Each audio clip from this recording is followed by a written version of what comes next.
Love one. Love two. As he spoke, Phil held his hand to his heart and raised one finger, then two. Then he bowed his head and whispered one last sentence. Sorry for bothering you. In my notebook, I finished sketching that pointy S symbol that we all drew in high school. I never actually write anything down, but it gives patients the comforting idea that I'm in the process of figuring it out. How often do you perform this ritual, Phil? I asked. He looked up. Every 5 minutes. He had a messy beard and a weathered face that made him appear much older than he probably was. 5 minutes, I repeated, trying not to sound too surprised. That was unusually frequent, even for a patient with severe OCD. Do you feel any relief after the ritual is complete? He shook his head. Never. What are you afraid will happen if you don't perform the ritual? He closed his eyes and shook his head. Phil, you can tell me, I said encouragingly. That's what I'm here for. He took a deep breath. The man with 2 knives. Fear of death or murder was one of the most common manifestations of OCD. But of course, I didn't want to minimize his fear, which was still very real to him. That sounds frightening, Phil, I said. Can you tell me more about this man? He swallowed. If I miss a ritual, he comes in the middle of the night. And he... It's okay, I said gently. I don't want to upset you. I turned to his wife, who was anxiously massaging his knee with her hand. Anne, how has this impacted you? I asked. It must be difficult, seeing your husband suffer this way. You must worry every day, especially when he's at work or traveling. He never leaves the house, she said quietly. This is the first time he's been out in 3 years. He's been on disability the whole time. He's so terrified. And my new assistant, Noah, opened the door. Noah, I'm in the middle of a session. Sorry, it's the school, he blushed. They said it's urgent. They want to talk about Emma's trial. I shook my head and apologized. I'll be right back. As I walked out of the office, Noah stood in the doorway and stared at Phil and Anne. Apparently, he learned nothing from orientation, but I didn't have time to deal with him right now. I stepped out and took the call. The school wanted me to testify in Emma's favor, which I was already planning to do. I got the sense they were more worried I would try to blame the school as revenge for firing me. But revenge is petty, especially at the cost of a young person's future. I finished the call and returned to my office. I'm so sorry for the interruption, I said as I took my seat. Now, there's good news and bad news here. The bad news is that you certainly seem to be suffering from a severe case of obsessive-compulsive disorder. The good news is that you came in for help, and OCD is very treatable. Phil leaned forward. You can stop him. Yes, I said confidently. I'm not a huge fan of medication, but I think antidepressants could help take the edge off while we begin a regimen of mindfulness and talk therapy. In a few months, those rituals will be a thing of the past. My whole team is here to help you. I didn't want to refer him out to my colleagues too quickly, but this was a pretty classic case of OCD, and I felt that my resources might be better spent on patients with more unusual issues. Phil shook his head. I'm sorry. No, I can't take medications. I can't stop the rituals. Of course you can, I said. That's why we're here. No, he said again. Otherwise he'll do it again. I was becoming a bit frustrated by this point. Phil, that's the whole reason. Show us, Phil said to his wife. She winced and shook her head slightly. Please, Phil pleaded. Show us. Anne closed her eyes and lifted up her shirt. Her torso was covered in at least a dozen stab wounds. Before I even had a chance to react, Phil held his hand to his heart again. Love one. Love two. Jesus Christ. Had it already been 5 minutes? Sorry for bothering you. I poked my head out the office door. Noah, what's my afternoon look like? He took out the iPad. Hey. 2 new patients after this one, he said. Don Halverson. Noah, we've been over this, I said impatiently. I can't remember names. I remember problems. Read from column B, please. Oh, right, he said, scanning the screen. A guy who intentionally transmitted HIV to 8 people. And the other one, homeless kid who escaped a cult. As the words came out of his mouth, he raised his eyebrows. Geez, Doc. Welcome to the wonderful world of pro bono work. No, I gave him a quick smile. Please move them to next week. I'm going to need a little extra time with my current patients. They both sounded fascinating, but the homeless kid was probably hallucinating from drugs, and the HIV guy was court-ordered, so he wouldn't be hurting more people anytime soon. Right now, Phil needed my full attention. I returned to my office and saw Phil and Anne embracing each other. They must have been the most exhausted-looking couple I've ever worked with. Anne, I began gently. Now that I've seen evidence of bodily harm, I have to report this to the police. Do you understand? No, they both shouted at the same time. It's not really a matter of choice. You can't, said Anne. That's the whole reason we're here. If we go to the police, he'll kill Phil. I tilted my head. How can you possibly know that? Because of Eleanor, Phil answered for her. Eleanor. Our daughter, said Phil quietly. She had the same condition as me. OCD. It's not OCD, he protested. Eleanor went to the police last month, and the man with 2 knives. Anne held his hand. He killed her. A week after the police detail left our house, Phil stammered. The angriest we've ever seen him. Stabbed her 8 times and dragged her into the woods. What the hell had I gotten myself into here? Let's take a step back here, I said. Phil, do you have any recollection of when this ritual began? 3 years ago, he said. We took Eleanor on a trip to Disney, and all we remember is waking up and hearing him tell Eleanor and I that we had to do the ritual every day from 4 a.m. to 11 p.m., or he would hurt our family. There were 3 rules: no cops, no hospitals, and no skipping sleep. We thought it was some kind of sick joke at first, so we didn't do the rituals, but then he showed up that night. Do you have any idea what the ritual means, I asked. Love 1, love 2, any of that? He nodded. She's love 1, he pointed to Anne. Her sister is love 2. If I miss either of them, they get punished that night. Wait, her sister gets stabbed too. Yes, Anne whispered. She lives with us, and she has 2 more scars than me.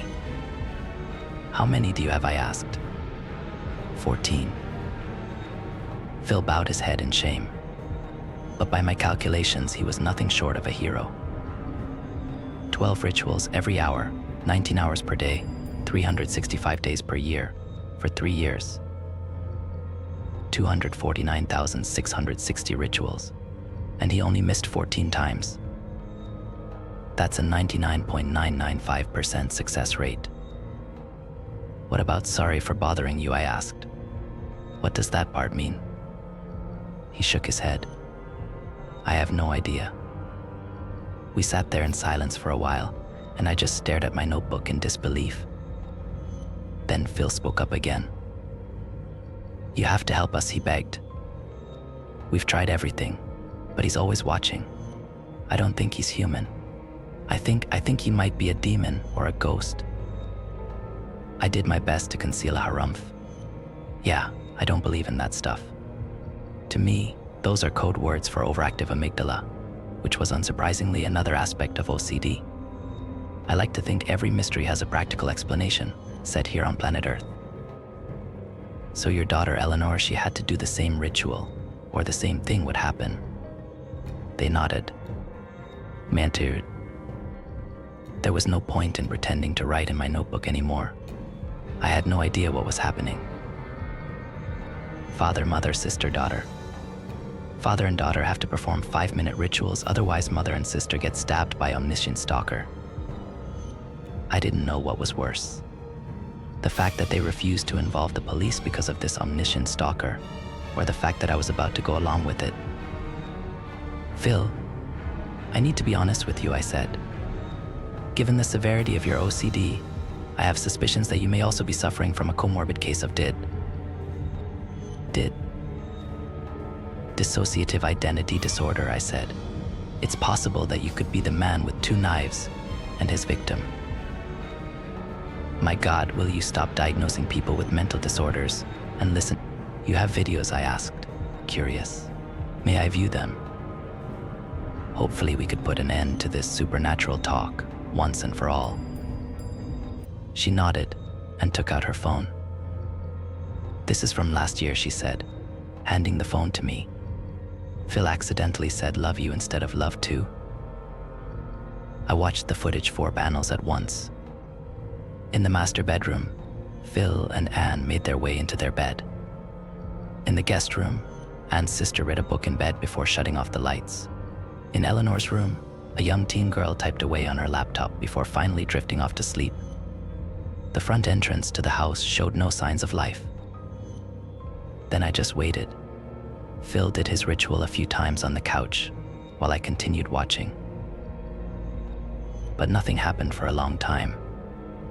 I wasn't sure if I was missing something. And that's when I saw it. A man in full body armor marched into the sister's bedroom. He had 2 butcher's knives, 1 in each hand. I'm normally not a sucker for horror, but I'll admit I jumped. I wanted to call out and warn her. And then, with surgical precision, he lifted 1 knife and drove it into her stomach. She lurched out of bed and screamed, and just like that, the man with 2 knives walked out of the frame. The others bolted out of bed and ran for her room, but I was busy watching the front door. No one ever came out. Jesus Christ. That video changed everything. I've been wrong plenty of times, but I've never been this wrong. Could Phil even be diagnosed with OCD if his fears were completely rational? I handed the phone back to Anne and said, "This is terrifying. I'm so sorry for." Love 1. Love 2. Phil began his ritual again. Sorry for bothering you. For some reason, that last sentence really made me uncomfortable. Something about the way Phil whispered it, in that lower voice, it didn't even sound like him. He pressed a button on his Apple Watch and looked back up to us. Is that how you keep track of the 5-minute intervals? He nodded. It vibrates 30 seconds before, then loud alarm at 20 seconds, and at 10 seconds, it calls everyone. I shook my head. What kind of life was this? I'm so sorry for doubting you, I said. This must be hell for you and your family. We have the video of Eleanor too, said Anne through tears, the one where he took her away from us. I bit my lip and accepted the phone. For the next few minutes, I watched their family perform their nighttime routine again, and then later in the night, the man appeared again. This time, he walked into Eleanor's room and covered her mouth. She squirmed violently, but no one in the house could hear her. Then he began stabbing her repeatedly, almost as if he was punishing her. Eventually, her body went limp, and he dragged her body downstairs and out the front door. I closed the phone and shoved it back to Anne, as if it had some kind of curse that could be passed along to me. What had gotten into me? You've searched the house for him, right? I asked. Because he doesn't seem to enter or exit the house. Of course we have, said Phil. I'm telling you, he's not human. I cleared my throat. I fully understand your conclusions, but I'm a student of science, I said. Would it be okay if we tried my way, the scientific method? Just a few controlled experiments, and if that doesn't work, you're free to explore a medium or ghost hunter. Experiments? Phil asked nervously. I would like access to your security feed, I said. I think he has access too, hence why he's able to watch your every ritual. So I want to be in a contained room with you while we try various combinations of your ritual. If this man doesn't know whether or not you perform the ritual, he always knows, Phil protested. He'll hurt them. Anne squeezed his hand tighter. We'll do it. What? Please, Phil, she said. We have to try something. I can't live like this anymore. He took a deep breath and nodded. So what do you need us to do? Phil, I'd like you to stay with me in this office for the next couple of days. I'll get some blankets for the couch, I said. And I need you and your sister to act like everything is normal at home, even in Phil's absence. And if you suspect anything is off, please call me. They both nodded apprehensively. After answering a few more of their questions, I escorted Anne from my office. Noah, can you stay late these next few nights? I'll pay you overtime. I needed someone to watch the door and make sure no one was listening. Sure thing, Dr. Harpy. I stared at him. Harpier, I said. Harpy is a rude, foul-tempered woman. He went pink. Oh, right. Experiment 1 control group do the ritual. First, I had to set a baseline. What happened if Phil did the ritual successfully every 5 minutes in my office, with only me watching and no one else? So that's what we did for the rest of the afternoon and evening. I just sat across from Phil and watched him perform his ritual every 5 minutes. He did it with such a sense of duty and purpose. It was somehow both disturbing and inspiring to witness. Finally, we reached 11 p.m., and I turned to the security camera feed on my laptop. Anne and her sister made their way into bed, and for the rest of the night, nothing happened. A lucky guess for the man with 2 knives. Tomorrow we would make things more interesting.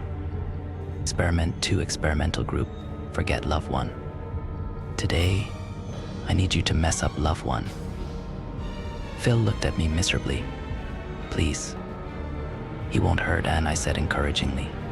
There's no possible way he'll know you missed, let alone who you missed. It's just the 2 of us in this room. He took a deep breath and nodded. But for the next 8 rituals, he continued to say everything correctly. Phil, I promise everyone is going to be okay, I said. Don't you want to save Anne from this hell? He looked up to me and closed his eyes. Okay. We waited another 5 minutes for his Apple Watch to light up, and then I leaned forward in anticipation. Love 3, Love 2. Sorry for bothering you. He fell back into the couch and burst into tears. Oh God, he said. I've doomed her again. I rushed over and comforted him. You're helping her, I said, so you don't have to live like this anymore. He continued the rituals correctly for the rest of the day and evening. Then I turned back to the security feed and watched Anne and her sister perform their nighttime routine. Phil refused to watch. They fell asleep and nothing happened. I knew it. The man wasn't omniscient. He was just watching their security feed. But then, out of the corner of my eye, I saw something change in Anne's video. It was him. How the hell? I lunged for my phone and called Anne's cell phone. She didn't answer. Fuck, I whispered. What's happening? Phil asked. Call Anne's sister, I said. Do it now. I watched the video as the man walked robotically toward Anne in bed. He's there, I heard Phil speak into his phone. He's going for Anne. He ended the call without another word. Why did you hang up? There's no point, said Phil, defeated. He can't be stopped. Heart racing. I turned back to the video feed as the man walked closer. Wake up, Anne. I stared at the screen and bit my lips. Get out of there. And then I watched as the man drove the knife into Anne's thigh. What the fuck? I kicked my trash bin across the room. How did he know? We keep trying to tell you. He's not human, said Phil. I shook my head and stormed out of the room. Noah, I barked. When I took that phone call with the school yesterday, did anyone come in or out of my office? No, Doc, he shook his head, eyes wide. He'd never seen me like this before. How did he know? I repeated under my breath as I turned back toward my office. Then Noah spoke up again. Maybe he really is a demon. I spun around. Are you listening to our sessions? He went white. Only a little. Noah, I rubbed my fingers into my eyes. You need to go home. Come on, he said. I'm experienced with psychology stuff. You took Psych 101 in college, I said, exasperated. I don't have time for this. What if he's really a demon though, said Noah. Shouldn't you? He's not a demon, I snapped, turning back to my office. Someone is listening to us. And that's when it hit me like a ton of bricks. Oh my God. I hurried back into the office and approached Phil. Phil, I'm so sorry for failing you, I said. I need to get us some dinner. I'll be right back. Before he could respond, I held my index finger up to his lips and reached down for his Apple Watch. I unfastened the metal strap and carefully removed it from his wrist, placing it on the table without making a sound. I took my finger from his lips and motioned for him to follow me out of the office. He did. What's going on? He whispered when we got into the lobby. I think someone is listening through your watch, I said quietly. You wear it wherever you go, right? Yes, he nodded. All day, every day. Noah nodded gravely from behind his desk. I gave him a light smack on the head with my notebook. Not a demon. But who would be listening? Asked Phil. I don't know, I said, but we've bought ourselves some time. He thinks you're alone in my office, and you don't need to perform your ritual until morning, which gives us about 3 hours to figure out who's doing this to you. But how? Asked Phil. How can we figure it out? I've spent all this time playing detective. I've forgotten to do my actual job, I said. Phil, I need to know about your past. What do you mean? He asked. Before the ritual, I said. Who were you? What was your life like? Any enemies? Bitter exes? Bad business deals? Or loans from the mafia? Noah said seriously. I glared at him. I don't remember. Phil shook his head. I can't remember anything from before the Disney trip. We woke up in a daze. It felt like we'd been drugged. You don't remember anything about your life before that? He shook his head. I thought for a moment, and then said, Have you ever been hypnotized? He raised his eyebrows, like where magicians make you do funny stuff. No, that's stage hypnosis, I said. In therapy, we use it to calm the patient and access a deeper state of mind. You still have full control of your mind and body. Some call it pseudoscience, but I've seen several patients uncover forgotten memories with it. I'll try anything. Great, I said. This isn't exactly an ideal environment, but we don't have the luxury of time, so we'll have to make do. Noah, can you dim the lights? He eagerly jumped out of his seat and turned down the lights. Then he sat back down at his desk. I looked at him and pointed to the building's front door. Out. Oh, come on, let me stay, he said. I won't cause any trouble. Noah. It's fine, Phil spoke up softly. I don't mind. Noah gave him a huge smile. I rolled my eyes and turned back to Phil. We sat down in the waiting room chairs, and I began the hypnotic induction. You don't do it with a swinging necklace, like in the movies.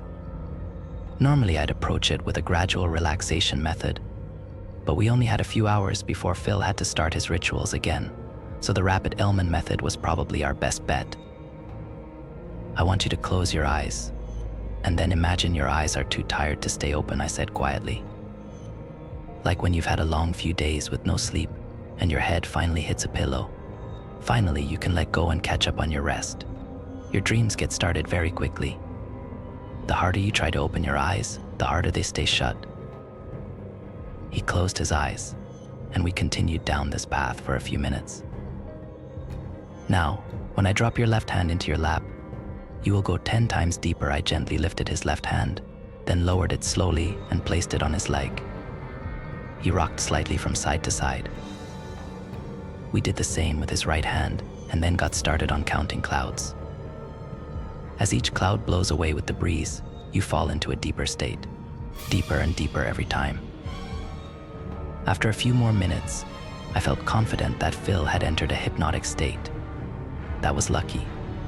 A lot of people don't respond to it because their logical mind is too busy trying to prove it wrong. I'm one of those people. Now, Phil, I spoke in a calming voice. What can you tell me about your childhood? He took a relaxing breath. I don't remember. That's okay, I said. What about your trip to Disney with your daughter, Eleanor? His face broke into a sad smile. I loved Eleanor. She sounded like a very special person, I said. What was her favorite ride at Disney? He swayed a bit. I don't remember. This was unusual for hypnosis. Usually patients were more receptive to questions. What about your ritual, I asked. Do you have any idea what sorry for bothering you means? He shook his head slowly. I don't know. Could you try performing the ritual for us now, Phil? He nodded. Love 1, love 2. Sorry for bothering you. His voice got deep and raspy with that last sentence again. Can you do it again? Love 1, love 2. Sorry for bothering you. Just the last part now. Sorry for bothering you, he repeated it in that same low voice. Again. Sorry for bothering you. Again. Sorry for bothering you, he said. But can you spare some change for a vet and his little girl? He held his hand out to me. I stared at it for a moment. Vet and his little girl? Spare change? Did Phil used to be homeless or something? And then my heart started racing. Holy shit. Noah, I whispered.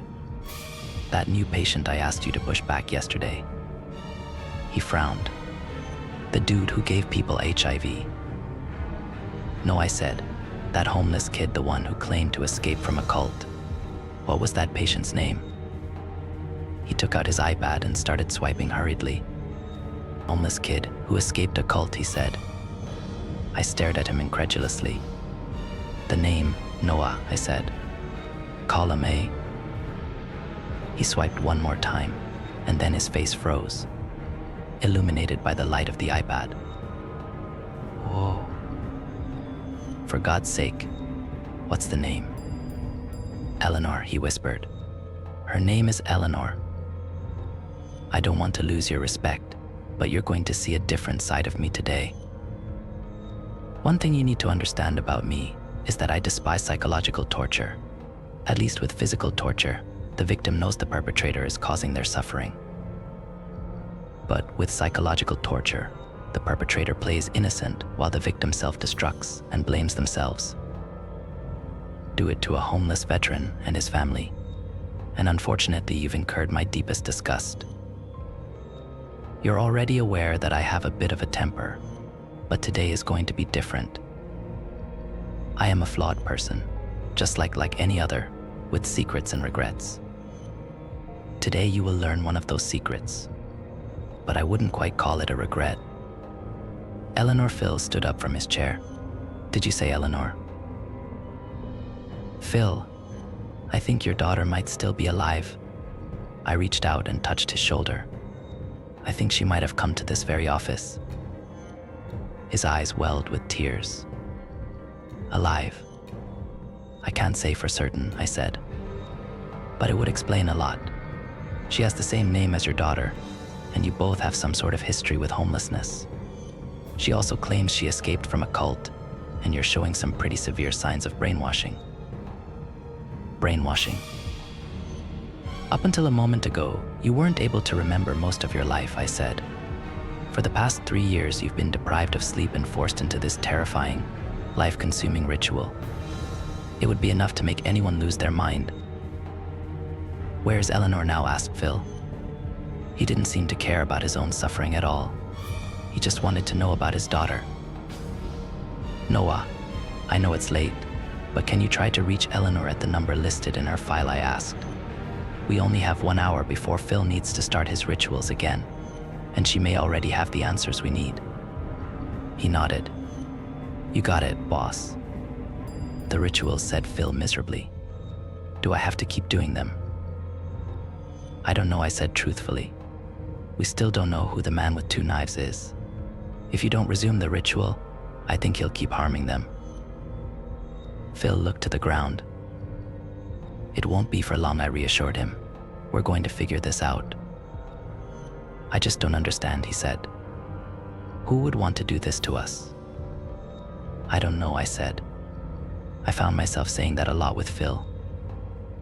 I just want to see my daughter again. Phil, can you remember anything else from the hypnosis? I asked.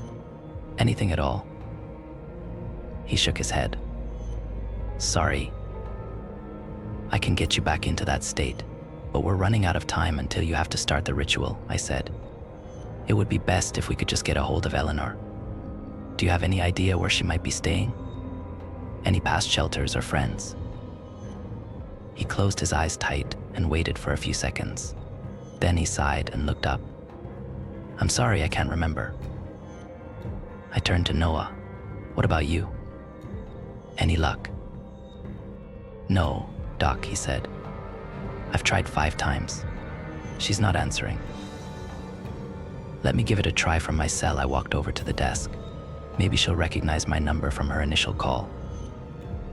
Don't worry about it, he said gently. I've got it, Doc.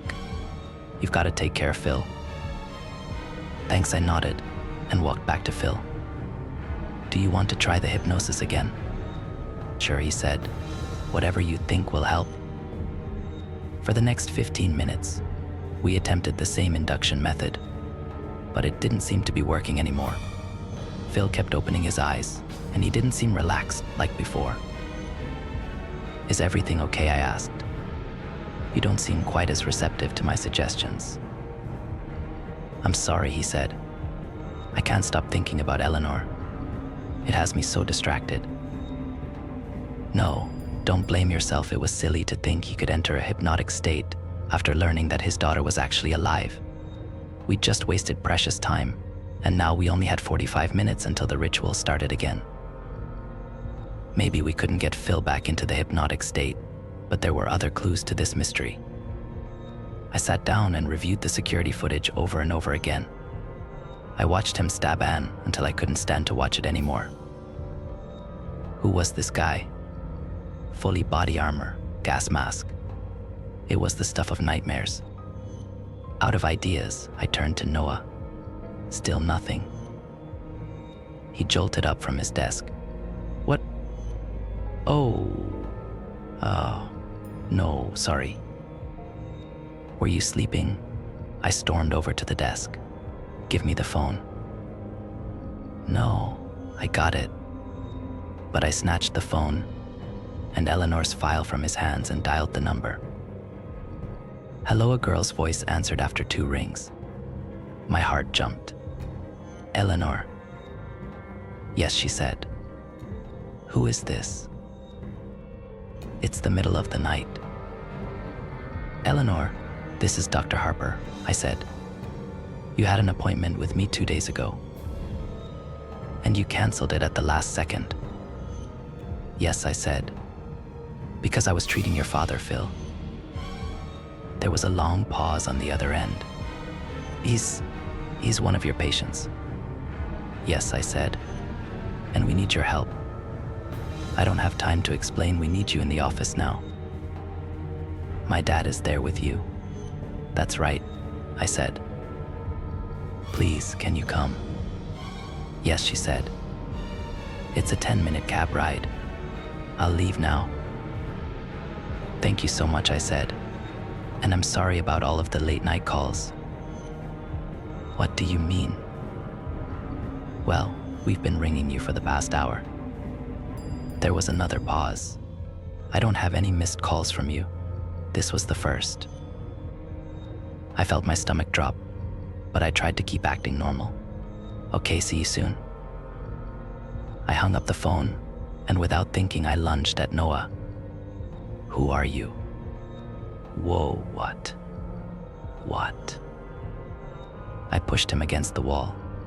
Brand new assistant, listening in on my sessions, delaying us at every step with your bumbling incompetence. Who are you? What are you talking about, Doc? I pushed harder, hands closing in around his neck. I've had bad assistants before, I growled, but nobody is this fucking stupid. He started choking, tugging away at my grip. I punched him in the face, and he fell to the ground. Phil rushed over. What did you do that for? He was lying, I said. He wasn't calling Eleanor. Why would he lie about that? I don't know, I said. But we'll find out when he wakes up.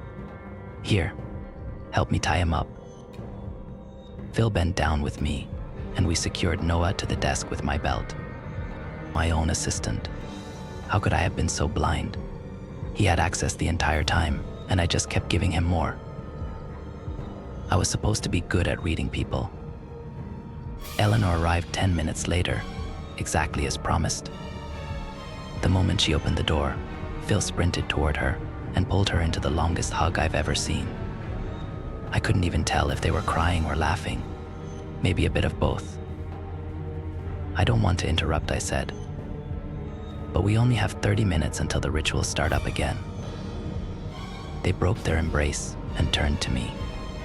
Eleanor had a soft kindness in her eyes, just like her father. She had to be about 16 by this point, but she carried none of the innocence someone her age should have. Eleanor, how did you escape? After the stabbing, I pretended to be dead, she said. They dragged me into the woods and went back to the house for a shovel to bury me. That's when I ran. Phil pulled her closer. I'm so proud of you. You said it's a cult, I asked. What kind of cult? It's called My Happy Family, she said. It's more like a lot of little cults. They call themselves hobbyists. I found their forum on the dark web. They share brainwashing techniques for forcing people into your family. I raised my eyebrows. Forcing people into your family? Yeah, like with Dad and me. That ritual wasn't unique, she said. People have been perfecting it for years and reporting back with their experiences. Apparently, they used to punish the person who missed the ritual, but that sometimes made them suicidal, and you don't want your investment to commit suicide. The investment. Yeah, that's what they call the people they're brainwashing, she said. They put a ton of time and emotional energy into their investments, so they want to make sure you stay a long time. So they switched to hurting other family members. Right, said Eleanor. If you're afraid for your own life, you might eventually give up. But if you're afraid of hurting someone you love, you'll keep doing the ritual forever. That's sick. Dang. Yeah, they use a lot of CIA mind control techniques, she said.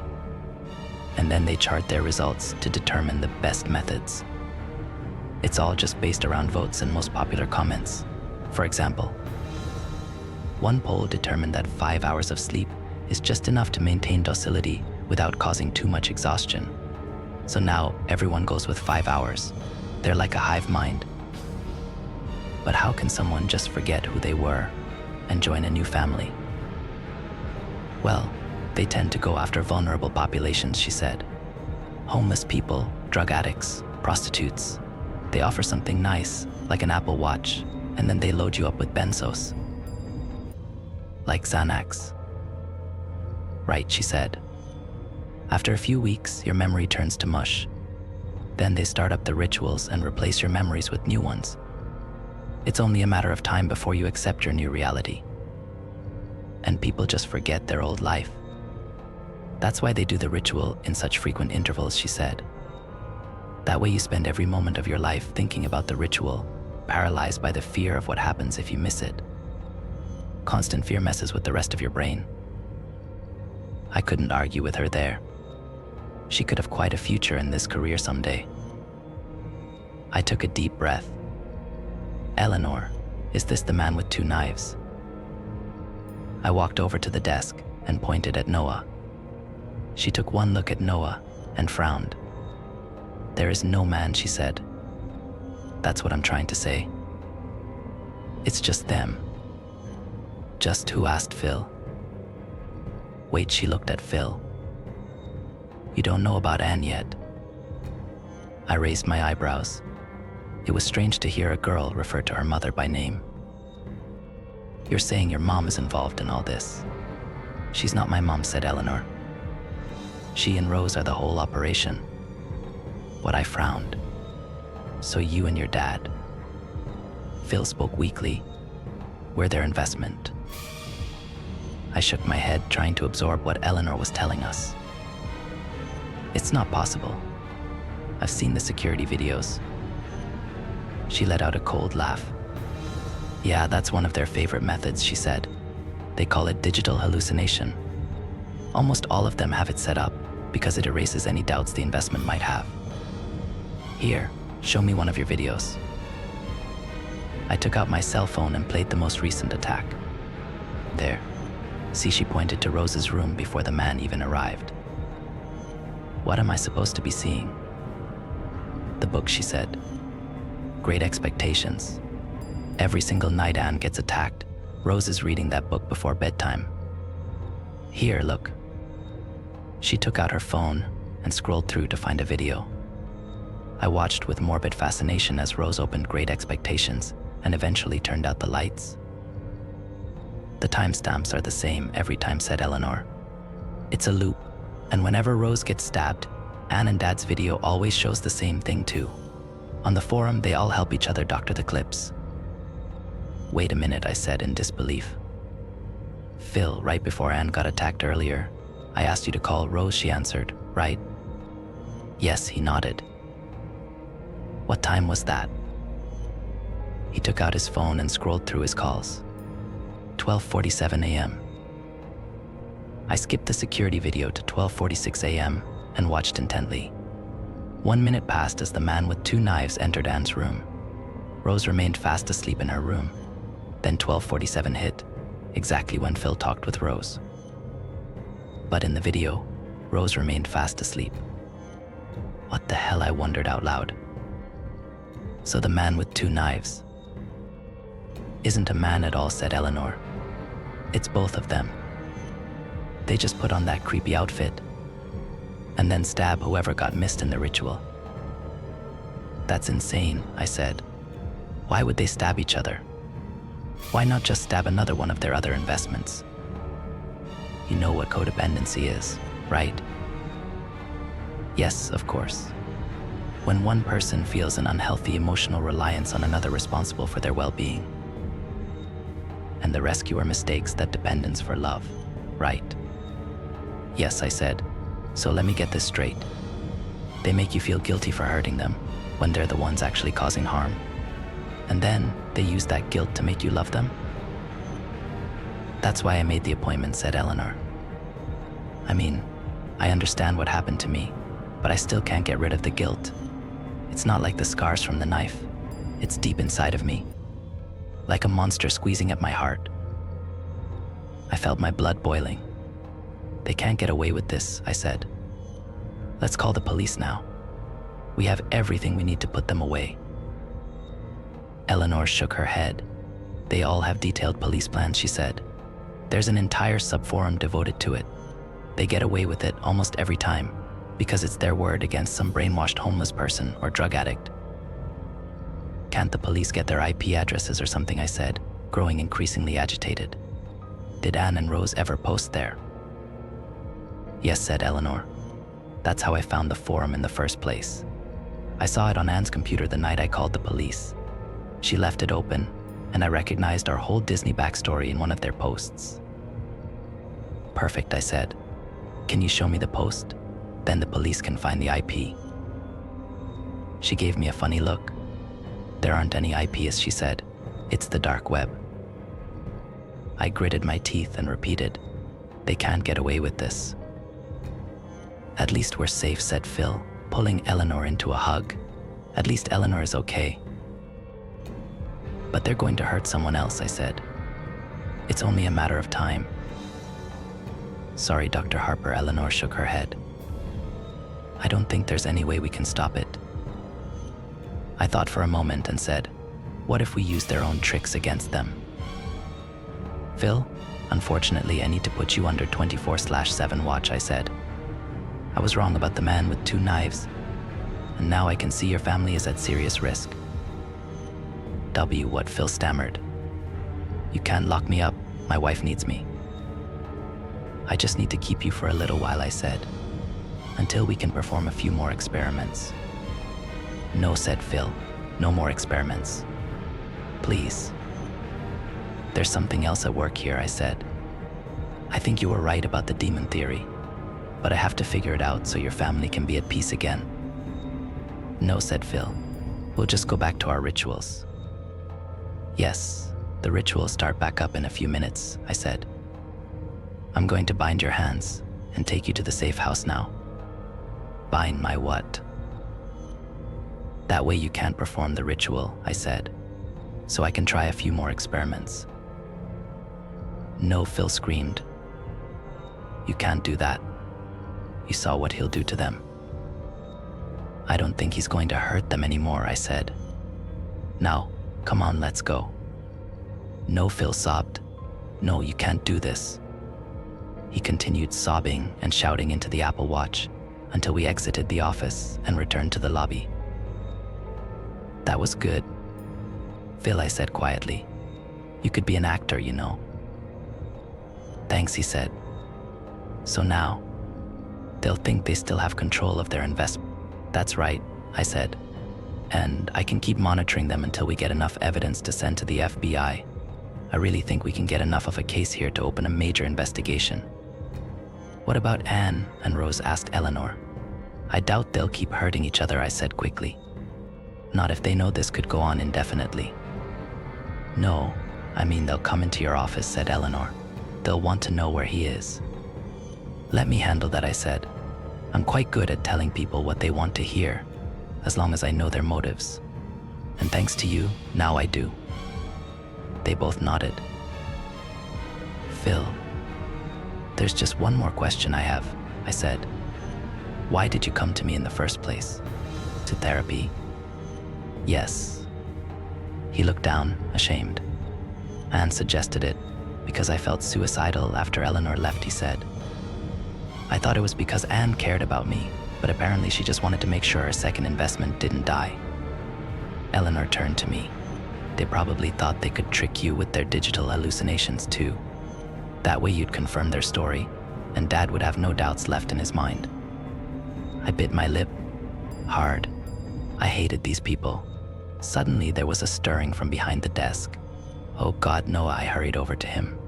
What happened? He asked in a daze. Nothing, I said quickly. He just passed out.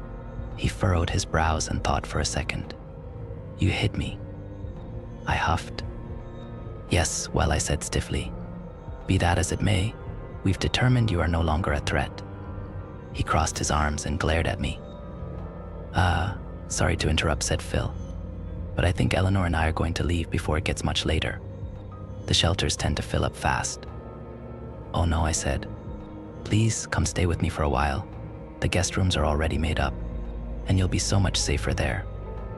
I have quite an elaborate home security system. That's what happens when you work with stalkers and the darker personality disorders. I don't know, said Phil. I don't want to impose. You're not imposing, I said. I'd love to have you. You can sleep all day, and then I'll cook a big holiday dinner tonight. I make the best turnips you've ever had. Turnips? Eleanor raised her eyebrows. Like, trust me, I smiled. Phil and Eleanor looked at each other and did some sort of father-daughter communication with their eyes. Then Phil nodded. We'd love to. Thank you. Noah cleared his throat. His arms were still crossed. Oh, right, I said. Noah, I'm sorry for punching you. He continued glaring at me. And I'm sorry for calling you stupid. He didn't let up. I sighed and rolled my eyes. Noah, would you like to join us for dinner tonight? Finally, he broke into a huge grin. Awesome. Wait a minute, I said. Why didn't your calls go through to Eleanor? I don't know, he said. I dialed it in, just like you taught me at orientation, with 661 at the beginning. I sighed loudly and pressed my fingers into my eyes. 5. Ah, it's 55, not 66. I let out a deep breath. Jesus. So, Noah wasn't a cult member after all. Just a cartoonishly dumb assistant who took an inappropriate interest in my patients. Honestly, I think I would have preferred cult Noah. People always assume my house is cold and dark, but it's actually quite cozy, especially around Christmas. I love the lights, decorations, all of it. It's a nice contrast from my otherwise bleak days. We sat around the table as Joy to the World rang in the background. At our side, the tree twinkled with hundreds of gold ornaments and lights. Joy to the world, joy to the world. The Lord is come. I closed my eyes and smiled. Good food, good music, and good people. If there was any purpose to life, this had to be it. You know, said Noah through a full mouth. I had a feeling it was a cult. Compared to the way Noah ate, you'd never guess Phil and Eleanor were the ones living on the street. He was already on his third plate. And heaven and nature sing.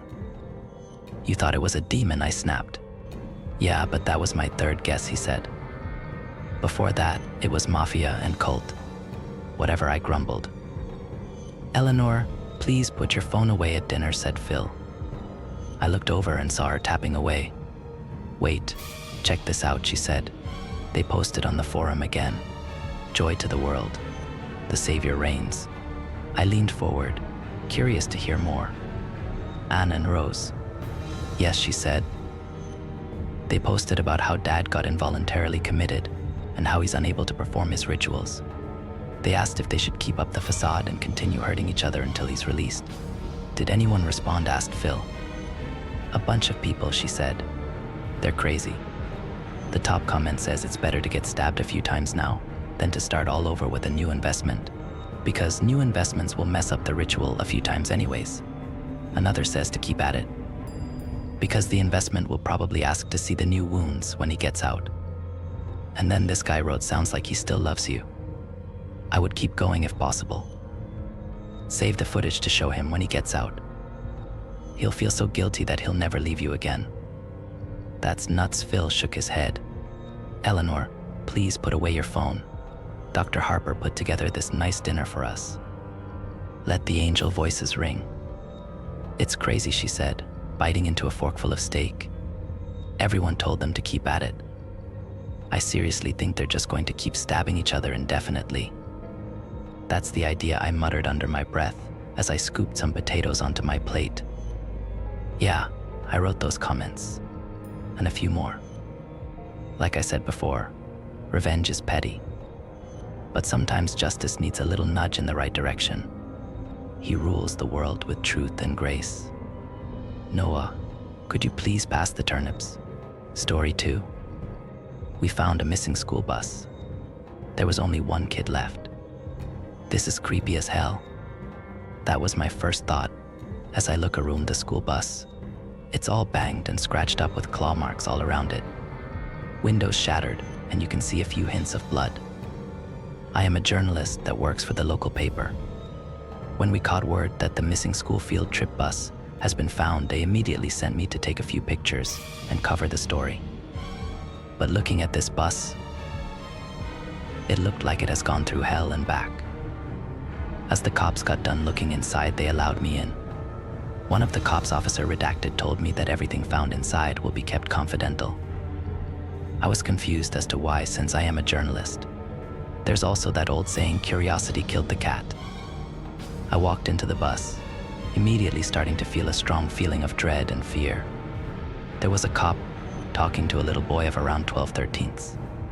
The boy looked scared out of his mind.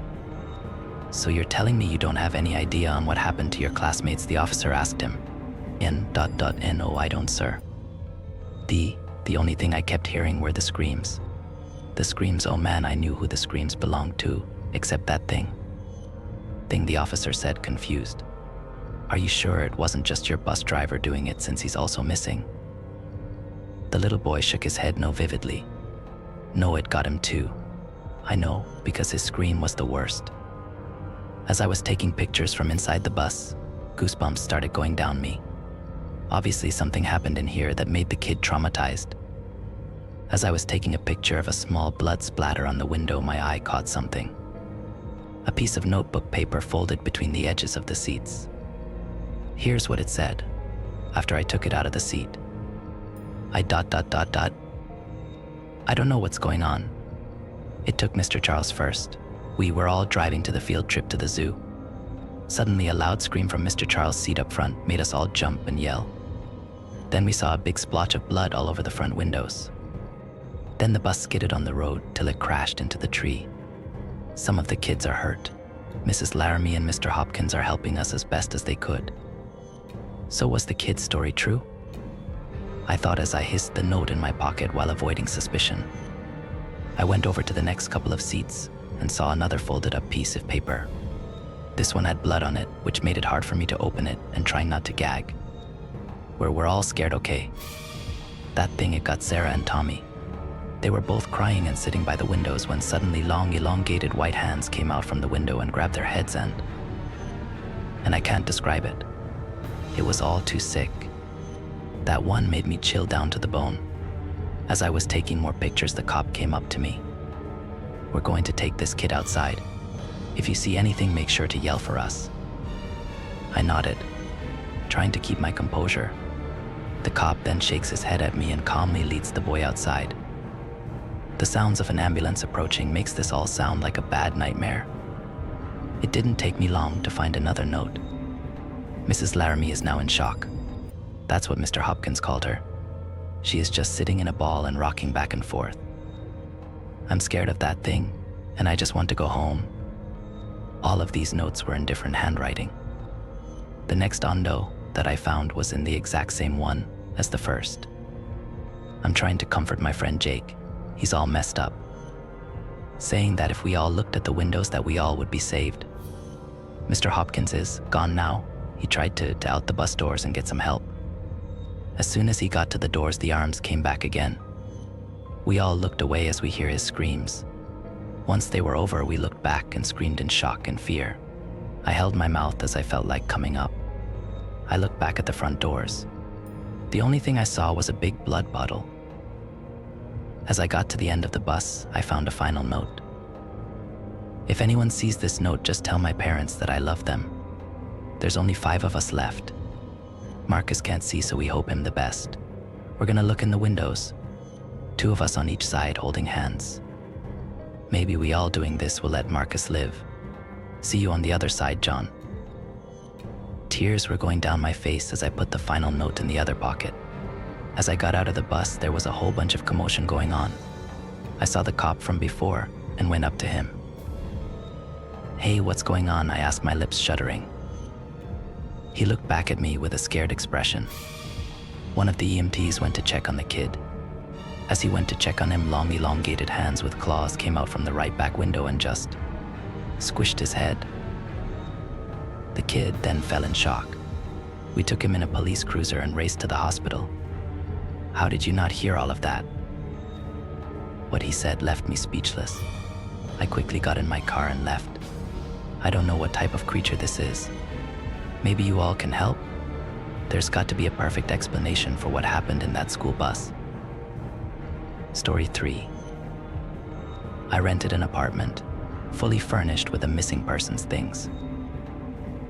I'll start somewhere fucked because it ends that way. 3 weeks before me in Unit 504, there's a murder down the street a few blocks away. A woman, a student I think, gets stabbed a dozen or so times walking home drunk from a party. It's horrendous.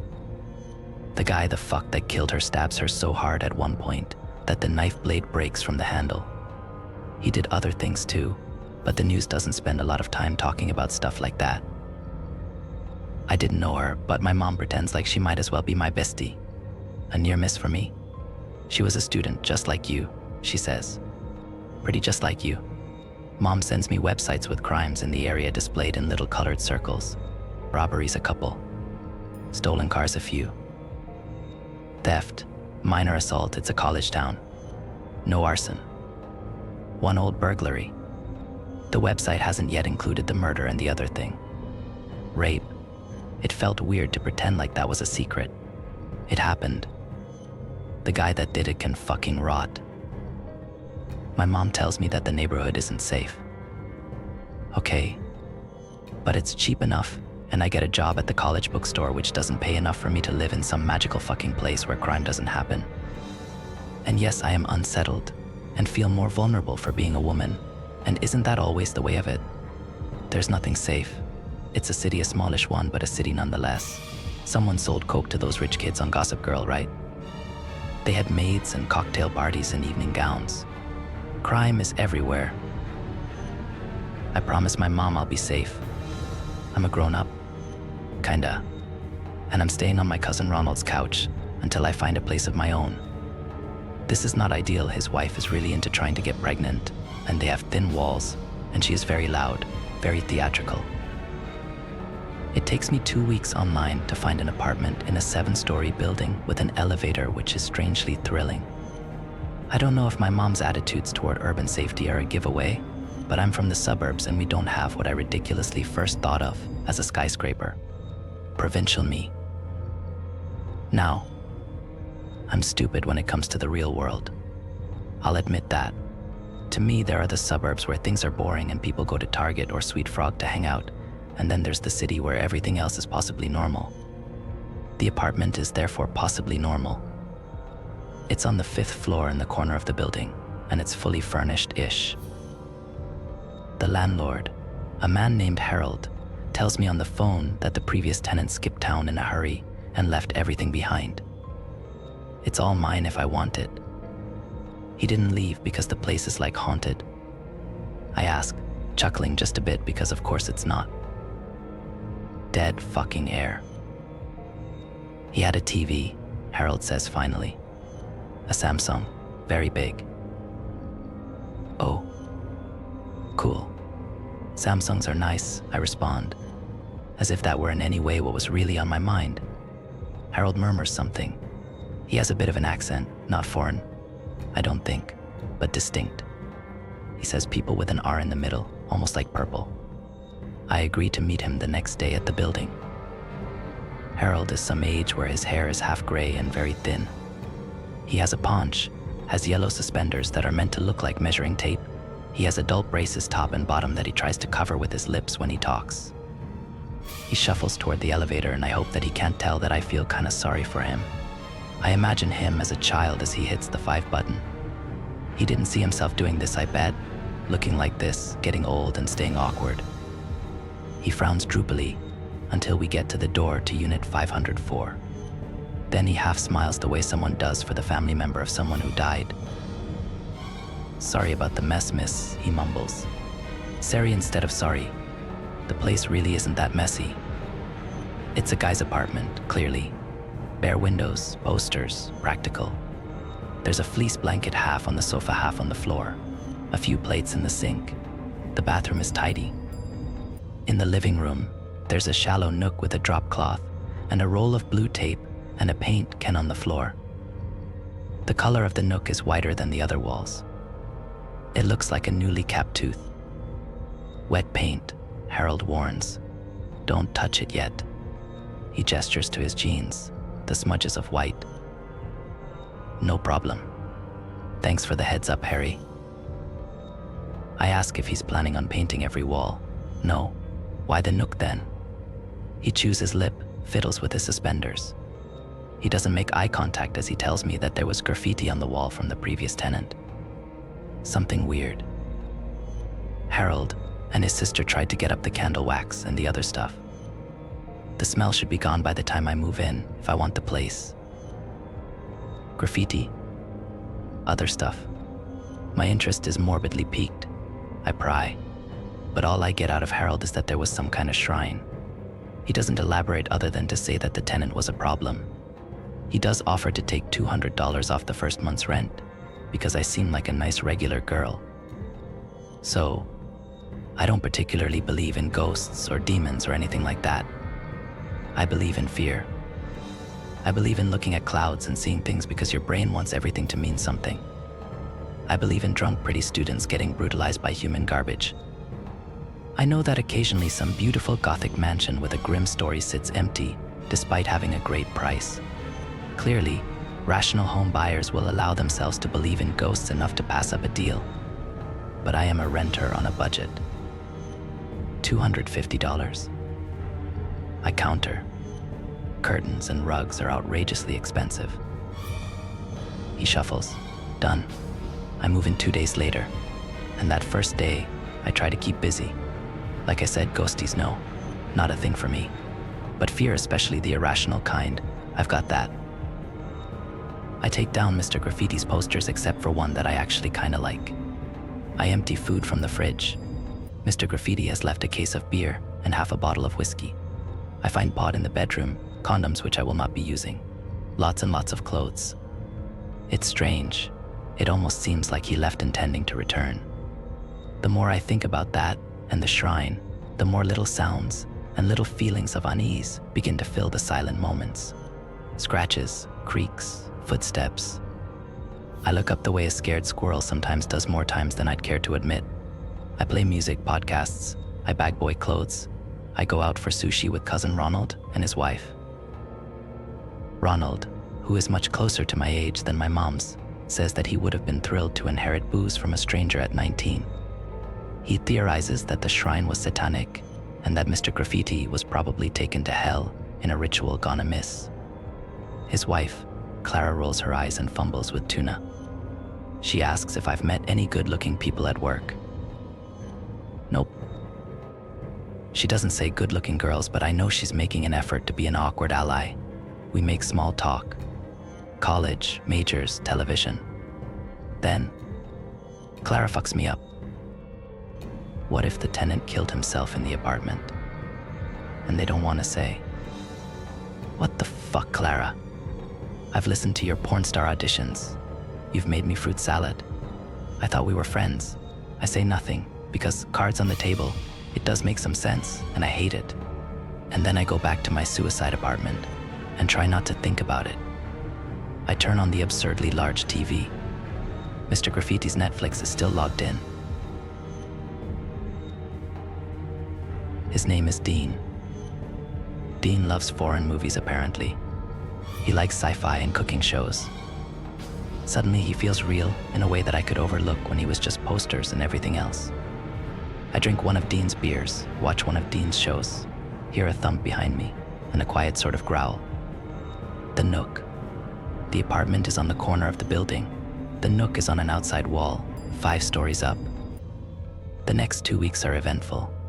On the news, they talk about the dead student. There are no suspects. There's a vigil at the bar she walked home from. My mom texts me and tells me I should go, which is a pass for me, but I tell her I'll think about it. I make a friend at the bookstore, a fellow queer suburban youth named Aaron. They call every scrawny, obviously frightened freshman an undercover zaddy. They make me laugh. Then I meet a good-looking person in the laundry room of my building. Her name is Elena. She has a CrossFit kind of body and chews her hoodie strings. She has gorgeous, thick, curly hair. I catch her listening to Dua Lipa and Elton John, folding her clothes, smirking about something. We chat. I somehow end up mentioning that my cousin-in-law is loud in bed. Elena asks me to do an impression. There's a vibe. It goes somewhere. By the time school starts, I'm feeling settled and happy. I like my classes all right. I get curtains and framed pictures, and the bar where Elena works lets me drink. Then shit at home gets a little more weird than usual. Up until now, it's been thumps and bumps, things I can ignore. It is a Tuesday night, and Elena is at my place, and we're fooling around in the bedroom. I'm doing something that makes it hard to hear, and Elena stops me all of the sudden. She looks drawn. I heard a scream, she says. It sounded like it came from inside your apartment. Not particularly possible. The door is locked. We're alone. The next part, well, there are times when you wish you weren't mostly naked. We go into the living room. No screamers, television off. Elena freezes. I see it a second later. In the wall of the nook, a nail, a trickle of blood. Now that alone would be scary enough, but the nail is poking from the wall, point side out. There is nothing but a 5-story drop on the outside of this wall. Where is that blood coming from? I don't know. How is this here? I don't know. But it wasn't here before Elena. I think I would have noticed a bloody nail coming out of the wall. We're looking at it the way I think every kid watches popcorn in the microwave at one point or another. Fascination, reticence. I practically jump into Elena as the nail moves, as it slowly slides back into the wall and out of sight. Nope, we get dressed faster than we got undressed and get the fuck out. I lock the door. We go to Elena's. We tell the story to Elena's roommate Kristen and Kristen's boyfriend, Breathy, talking over each other. Everyone agrees that my apartment is probably haunted. Kristen insists that we have a seance. She has a perfect sounds cabinet. Sure. The coming Friday is the 13th, which I don't know why that seems like a good idea, but Kristen gets excited. What's your apartment? She asks. I tell her 504. Wait, Dean's place? What?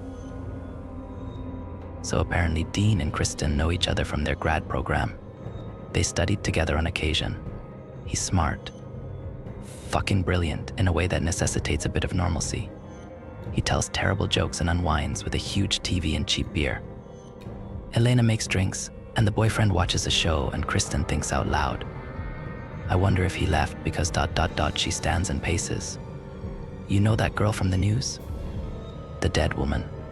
The victim, student person. The one who should have made it home. Kristen says the student knew Dean too. They'd gone on a few dates. Maybe more. Dean hasn't mentioned moving, she says. Weird. I tell my part about Dean's stuff. About the shrine and the graffiti. I threw away his clothes. The guy who was dating a murder victim. I feel shitty. Kristen looks fucking lost. Why hasn't he said anything about any of this? I ask her what she means. I texted him yesterday. We talked about Sylvie the student. I figured I'd see him in the laundry room or back at school. He said he was pretty messed up about Sylvie. She pulls out her phone, texts him. What's up? How are you? Hey, watching a movie at my place. And you know. So. Kristen reads aloud. His place. My place. She doesn't know he's lying. I prod, orchestrate. She asks if she can call him or maybe come over. Another time. Heading to bed. There is no more.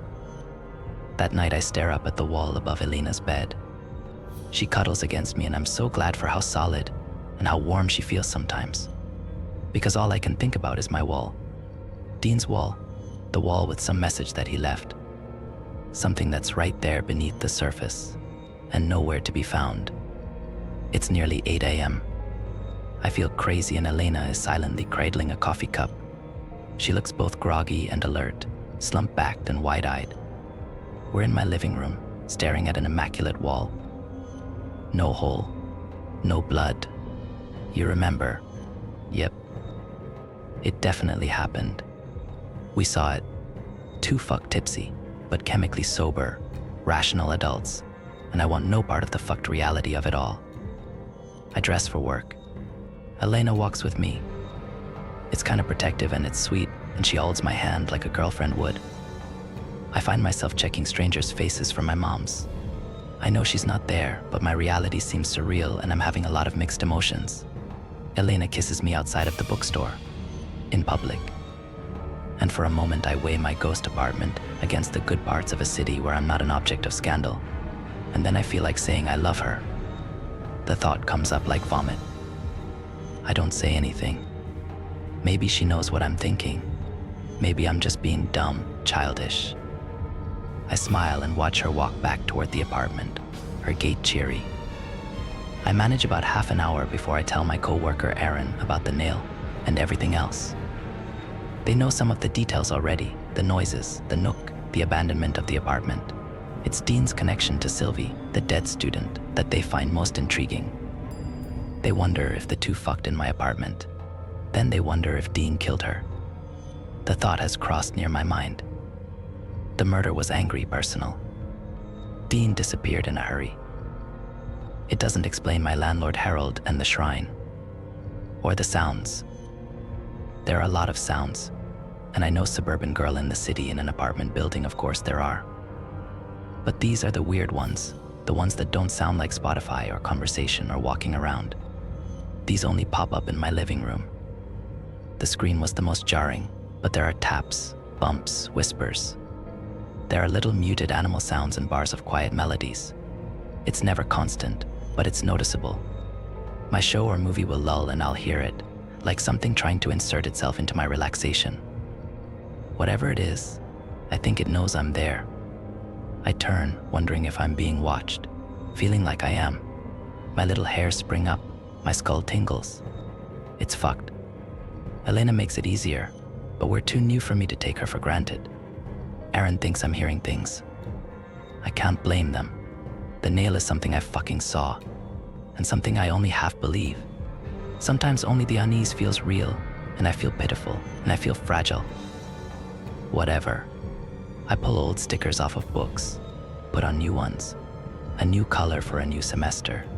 Aaron is terrible at working, and excellent at talking their way out of trouble. They read a book about Gaudi, then thumb through their phone. It's so tragic, they say. Sylvie had a killer Insta. They've been following the story. Not the official story from the news, but the gossip. Sylvie had a stalker. Sylvie had turned down a guy at the bar. She kissed him. She kissed a girl on a dare. She wasn't wearing panties. The killer took them as a trophy. It all sounds like bullshit. Aaron reads some of the replies to her photos. She might be more popular dead than she was alive. Real friends and tragedy junkies say how great she was, how pretty. I mention the seance and Aaron eagerly invites themselves. I finish my shift feeling numb. I don't know Sylvie or Dean. I don't care. I put on a dress and Aaron and I go dancing too early for anyone to be having fun but us. Over the bass line, Aaron yells that maybe the landlord would tell me more now that I'm not a stranger. Maybe. I stumble giggling into Elena's apartment, and whatever her day has been, she's out cold. I try to rouse her, and she grumbles and I masturbate beside her, and she doesn't ever wake. It's raining on Friday morning when I talk to Harold. The sky is gray, dim. I can't shake the feeling of clamminess that follows me as I clean for the seance. Harold arrives exactly when we plan to meet, knocking assertively. That energy's gone when I open the door. I invite him in, offer him water, which is something my mother would do.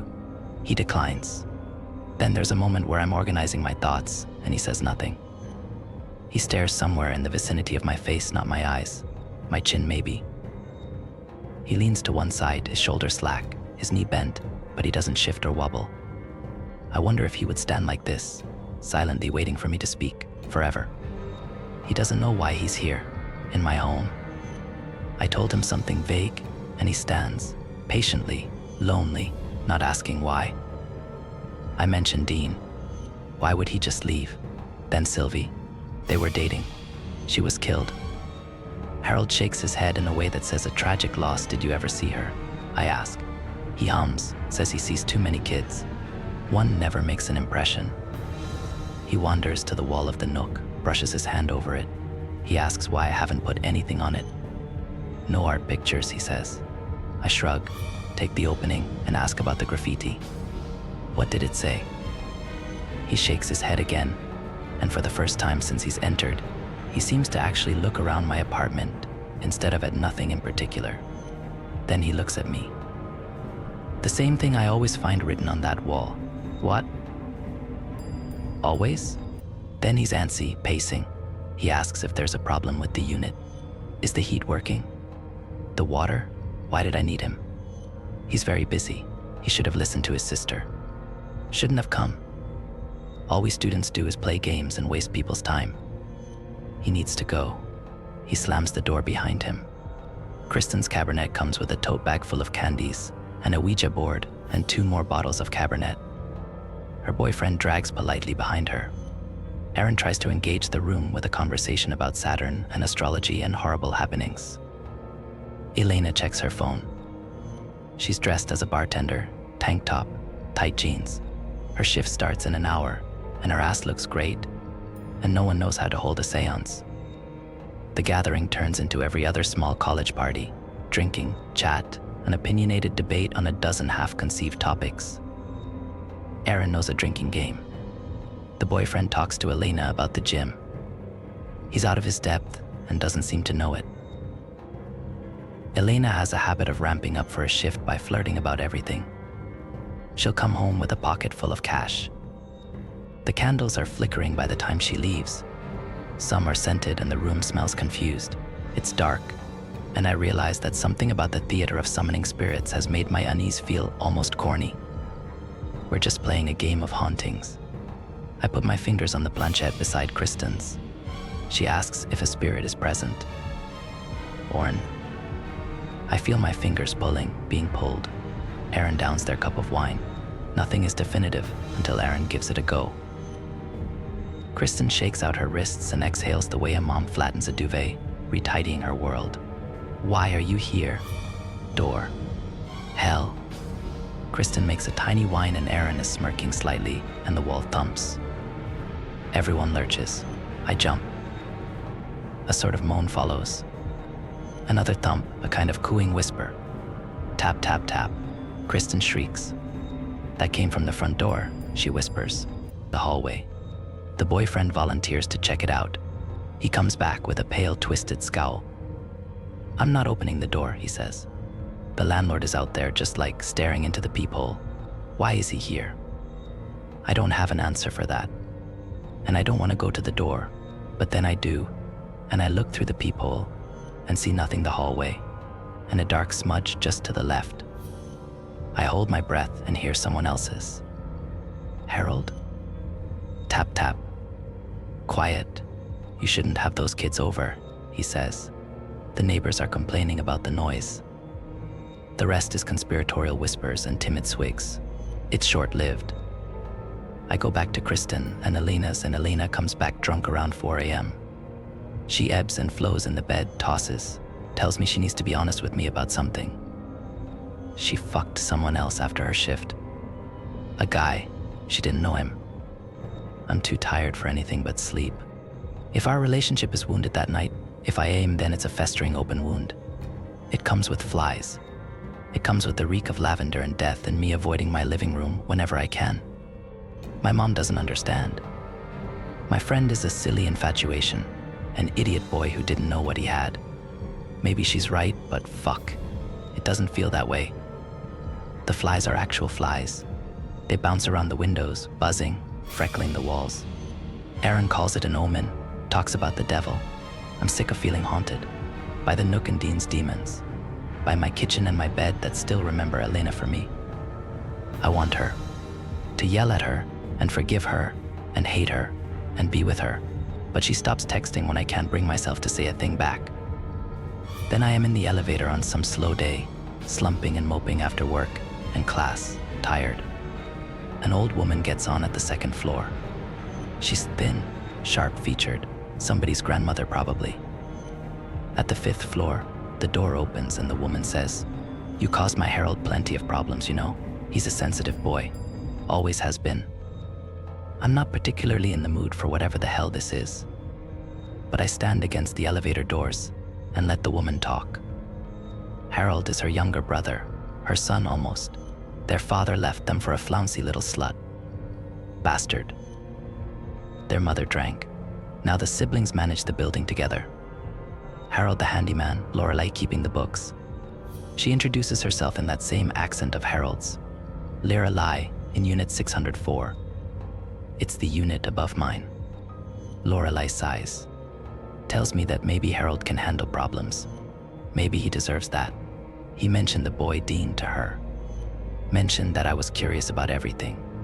She has photos of the graffiti, the shrine, videos from the lobby of Dean and the dead girl. She invites me up. Do you like tea? She asks. Her grandmother, God rest her soul, always thought that there was no bad day a cup of tea and a drop of honey couldn't fix. I want to say no, to fall into my bed and sleep. But the way Lorelei smiles a smile that I might muster with some effort, it makes me wonder if she doesn't feel as lonely as me. Her odd brother, her bruised childhood. I agree, and then I am entering an apartment like mine, full of someone else's things like mine once was. She leads me to a dining table past piles of junk and haphazard furniture. Tall armoires and chunky fraying armchairs. Her nook is somewhere hidden behind it all, and I'm happy to slouch and pretend I don't know it's there. I stare at a painting of a man and his dog in the rain, at an odd small quilt on the wall with mad patches of lace and stripes and color. Lorelei starts a kettle in the kitchen, like my kitchen where Elena taught me to make a sazerac and a Negroni. I settle. Then, my mind rebels, spitefully. I yell to Lorelei, Harold isn't here, is he? No, dear. Is English breakfast all right? Thank God. Yeah, thank you.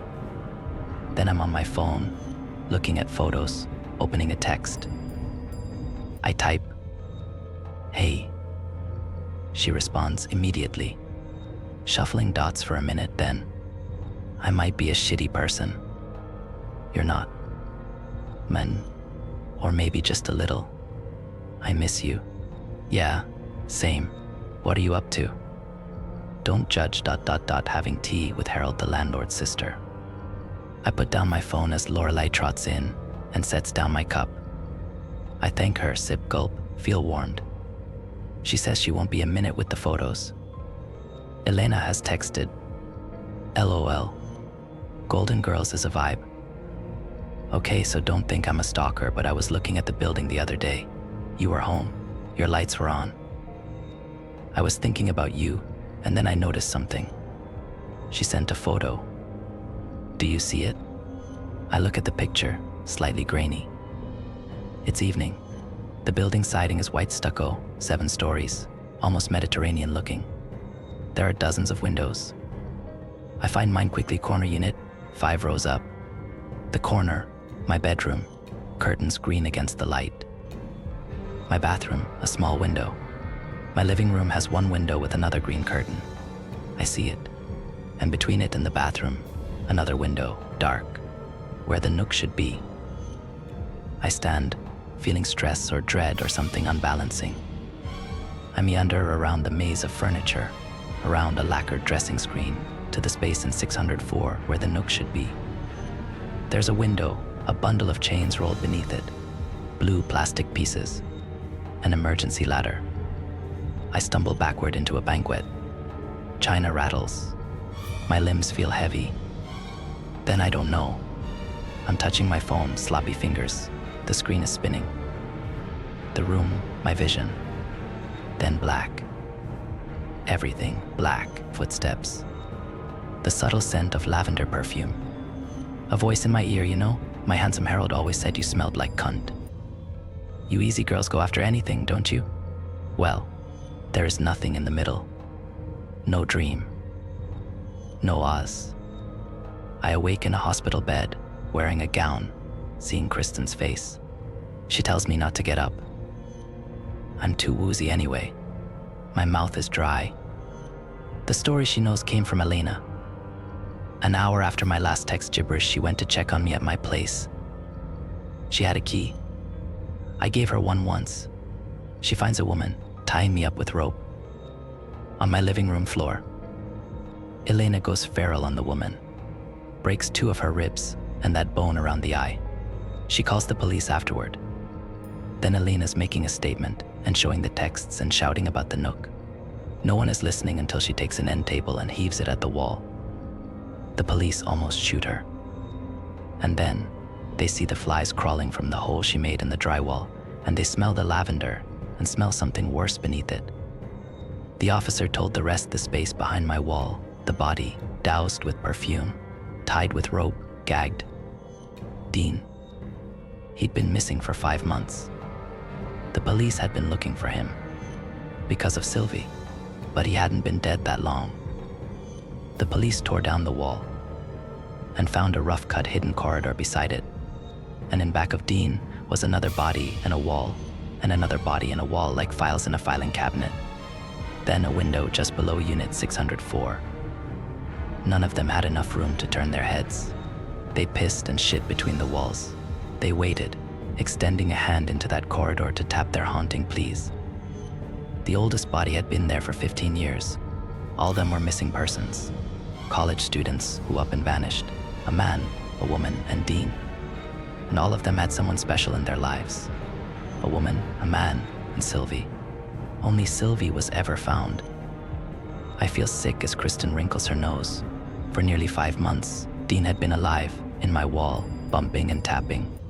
Someone kept him there, feeding him, giving him water, hurting him. He was quiet, and then, when he wasn't, when he was screaming, I ran away. I asked Kristen about Lorelei and Harold. She says Lorelei is in custody. And Harold? What? They're still looking for him. They think he'll be a match for the DNA they found in Sylvie. They think he and his sister work together. My skin crawls thinking about all of it. And then I think about what might have happened. I was receding from my life alone. People would have concocted justifications for my disappearance. She seemed sad, out of sorts. Recent breakup. And another new student would have rented an apartment on the 5th floor with a slightly shallower nook. But Elena protected me. Where is she? I ask. I want to ask her so much and say nothing at all. Kristen parts her lips, as if to speak, then closes them again. Her chin trembles. Elena wanted to be here when I woke. She walked to the hospital the day before. It's been a while since then. Now, there are days I can almost trick myself into believing she's somewhere good, somewhere safe, or just somewhere someone will find her. Story 4. The terrifying note addressed to my 6-year-old son. My wife and I are beside ourselves right now. This is the type of thing you see in the movies, but now it's happening to us. Yesterday evening, a little after 6, my wife and I were in the kitchen cooking dinner when my 6-year-old, almost 7 son Kyle walked in from the back patio. He was holding a folded piece of paper in his hand and had a strange look on his face. My son is constantly drawing and loves to read and write, so this usually wouldn't have stood out to me at all. But he'd just come in from hitting the baseball off the tee and really had no reason to be holding a piece of paper. My son is the type of kid who wears his emotions on his sleeve. When I asked to see the piece of paper, I could tell he didn't really want to give it to me because he flashed his typical "I'm gonna be in trouble if I do" face. I insisted, and he finally handed it over. Here's what it said. Dear Kyle, I know this note may sound scary. Your daddy will think it is. But grown-ups don't know how friendships can grow when kids are just left to be kids. And what a kid you've become, Kyle. You're growing as fast as a weed. Last night off the tee, you stroked it for 3, and your team took a 2-run lead. Yes, I've been watching a while now. It's true. I think we would make perfect friends. You're a kid through and through, and I am one too. Even if just for pretense. The problem I fear is your parents. I doubt they would let us hang out. One is just rude, the other a prude. Church-going, pure, holy, devout. I've got an idea. Can you tell my hands shaking for me and you getting together? Tomorrow at 3. You can come and see me at the address attached to this letter. But please, pretty please, don't tell your dad. Your mom? And he won't understand. Just come by yourself. I'll be dressed as an elf. And we can even hold hands. Would you like that? You will. You really will, Kyle. We will have so much fun. So I'll see you at 3, by the sycamore tree. where our two kindred souls become one. There was an address scribbled at the bottom of the page, 3 Orange Circle. I knew immediately it wasn't a prank.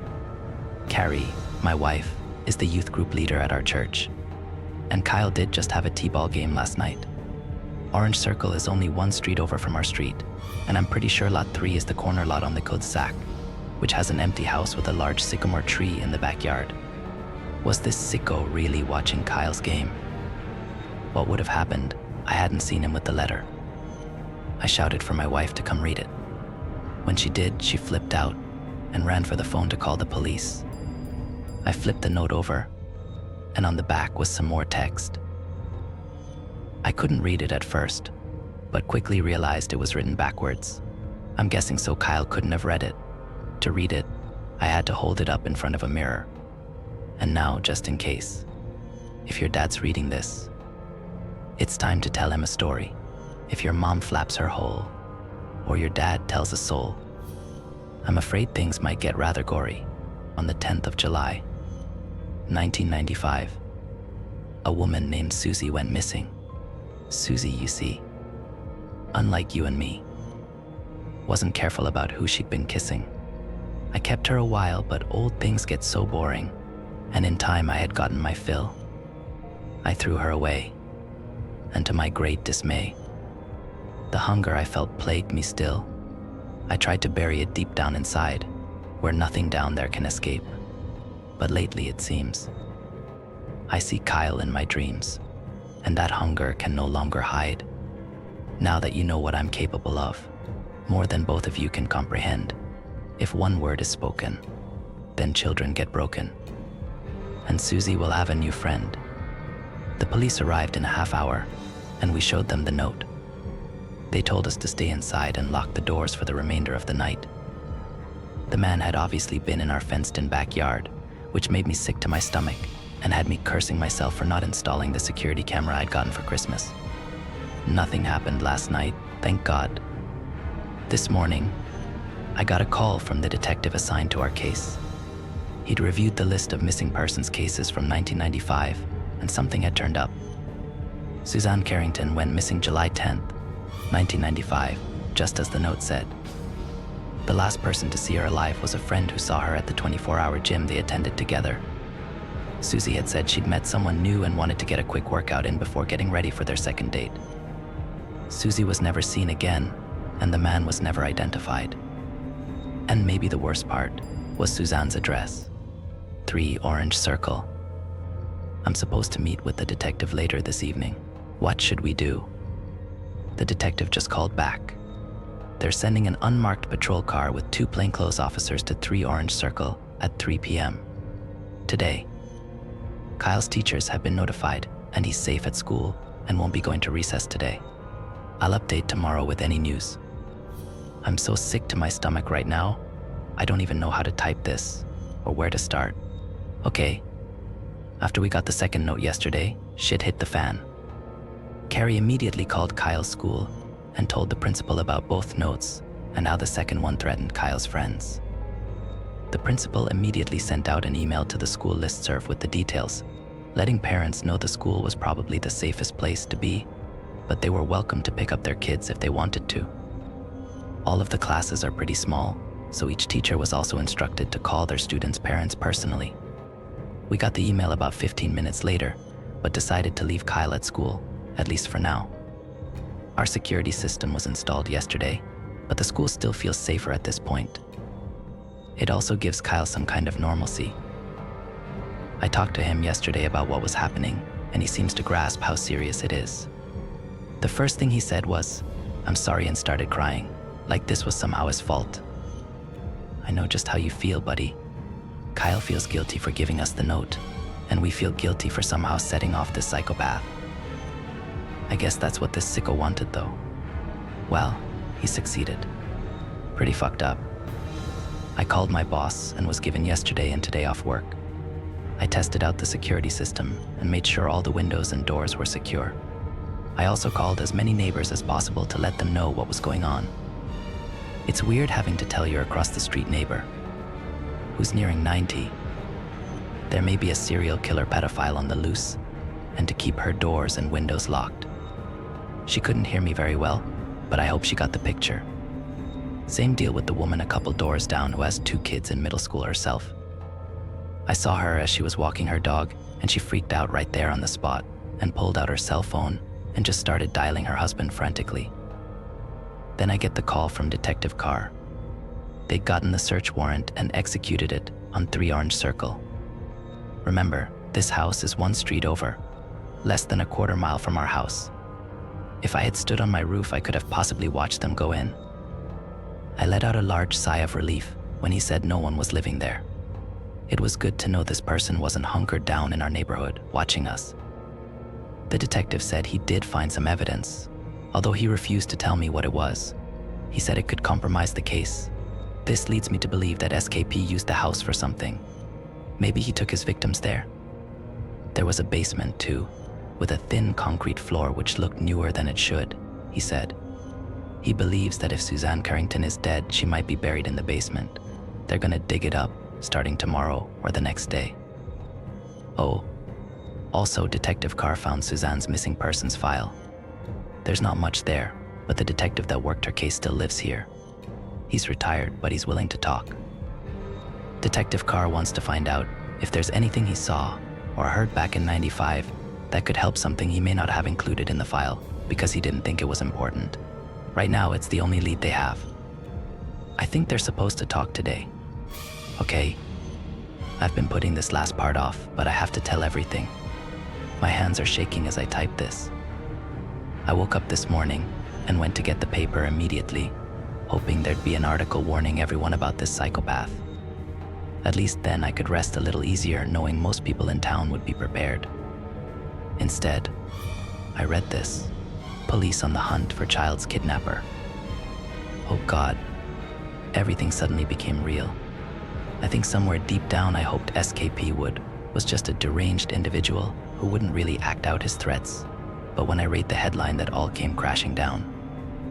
I skimmed through until I found the boy's name. He wasn't a close friend of Kyle's, but I knew who he was. He's on Kyle's T-ball team. I know his parents.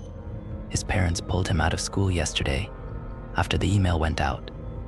Jesus, how terrible they must feel. I hurt so badly for them right now, and I don't even want to talk about Carrie. She's beside herself. Even though it's not our son that was taken, this is our worst nightmare. No one deserves this. Of course, there was another note sent to the paper this time, so the entire town could read it. Since then, I've heard the police chief is furious at them for printing what basically amounts to a piece of evidence. The editor of our paper would never miss a chance like this, but it may cost him his job. They'd redacted the names, but I knew they were ours, and so would everyone else. In a small town like this, everyone knows this and that. Greetings. I see you, you don't see me, and now all the others do too. The masks on your faces are broken in places, and the darkness is now shining through. What darkness, you say? Oh, XXXXXX, you know. The past is a fickle old hag. She sneaks up in silence and dishes out violence, wipes the knife on her sleeve like a brag. You couldn't just follow instructions. You pushed me to do this, you know, and now it's your fault. As I open the vault and let all of your dark secrets go. But first, haha, I've got a new toy, and new things always make me grin. I'll wind him up tight when today turns to night, and that's when the fun will begin. Unless, yes, unless, like the one seller once said, you'd rather me not have my fun, I'd consider returning. Young Andrew, who's yearning to break free from his chains and to run. But first, it's truth time. XX, 10 years ago. And I think you know just where I'm going. Remember your ass. Pressed right up to the glass. And the man in the car you were blowing? I just sat there shocked. He's not only trying to scare us, he's trying to ruin our lives. I called Carrie immediately, shaking, and asked her what in God's name he could be talking about. Had she ever cheated on me? She denied everything, of course. She's at work today, but I'm going to have a talk with her when she gets home. I wonder if there's something she isn't telling me, or if this lunatic is just making shit up to hurt us. I can't think about that right now. I just want to find Andrew. And I'm hoping Detective Carr can get in touch with that old detective today. He may be Andrew's only hope. Carrie and I met about 16 years ago, late 2001, I think at a church picnic. I was relatively new to town, so when one of my co-workers asked me to tag along with him on a Sunday afternoon, I took him up on it.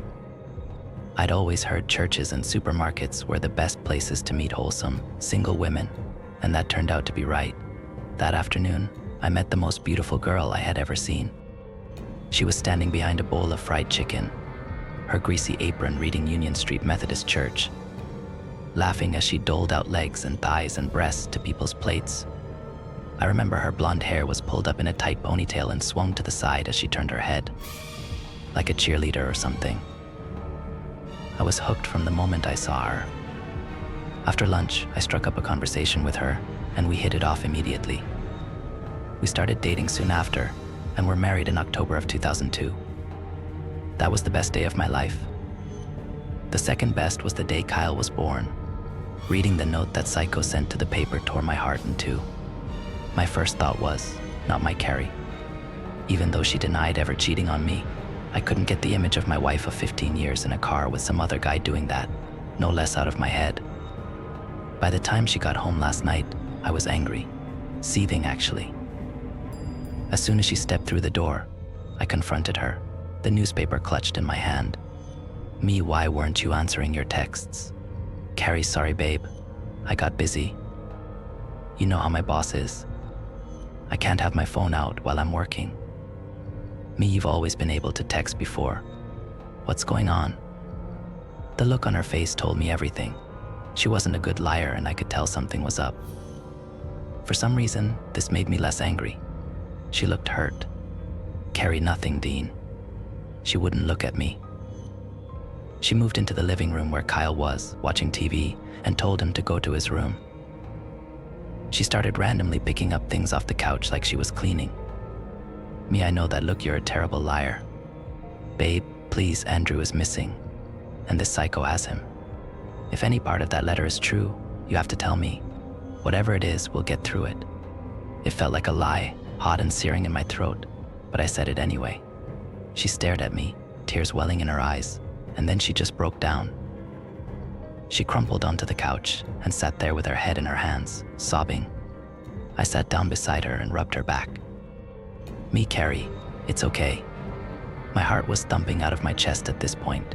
It's such a terrible feeling to know you may be seconds away from hearing something that can never be taken back, and might change everything. Carrie, between sobs, I didn't think it had anything to do with this. Me, what? What is it? Just tell me. Carrie, I swear, it was a mistake. I never meant for it to happen. Me, just tell me, Carrie, please. Carrie, she wiped the mascara off her face. It was that weekend you were out of town with some of your friends. Camping, I think. It was so long ago.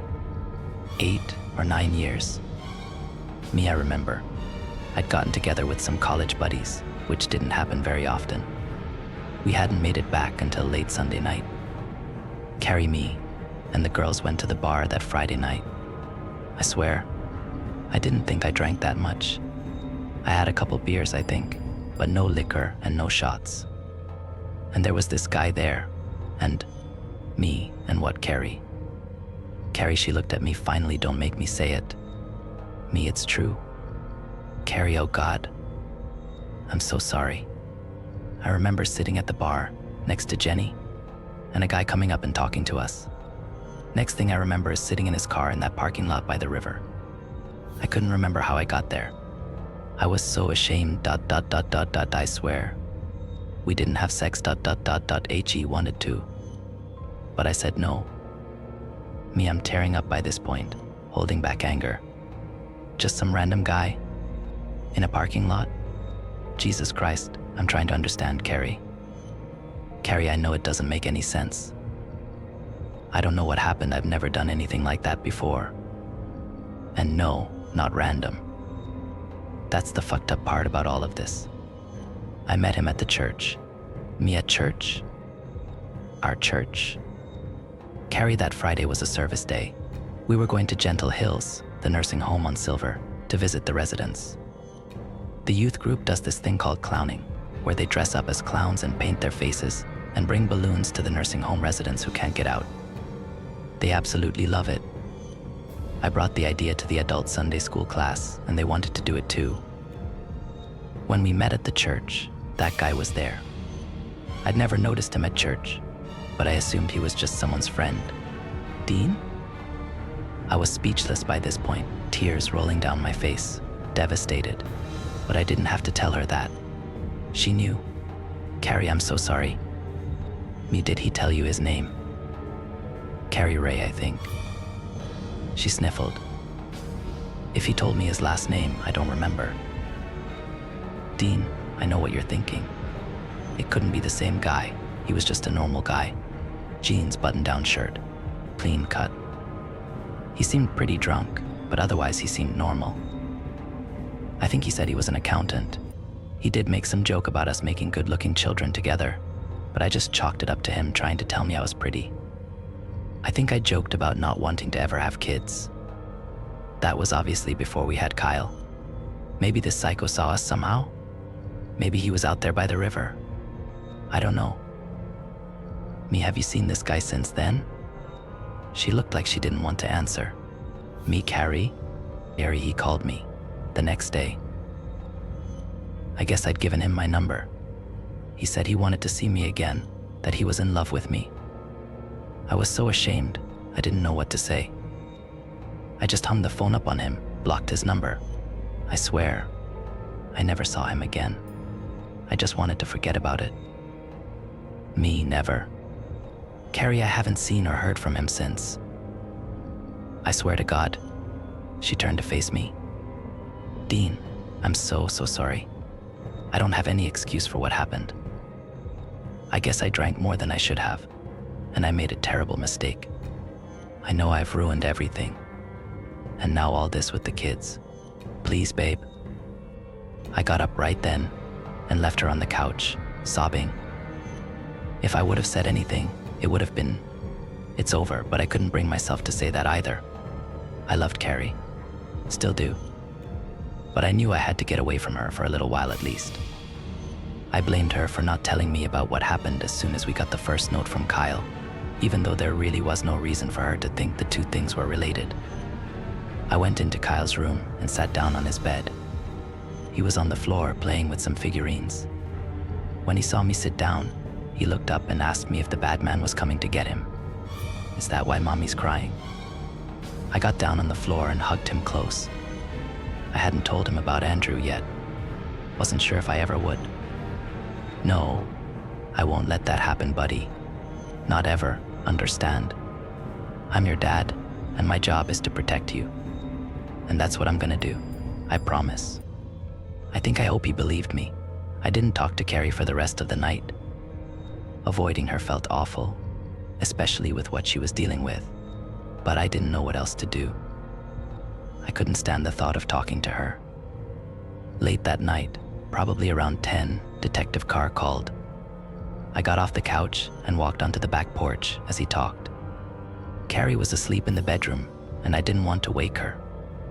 He'd gone out to the retired detective's house and talked to him about the Carrington case. The detective remembered it well. He said people don't go missing in our small town very often, apparently, and this case was particularly troubling to him.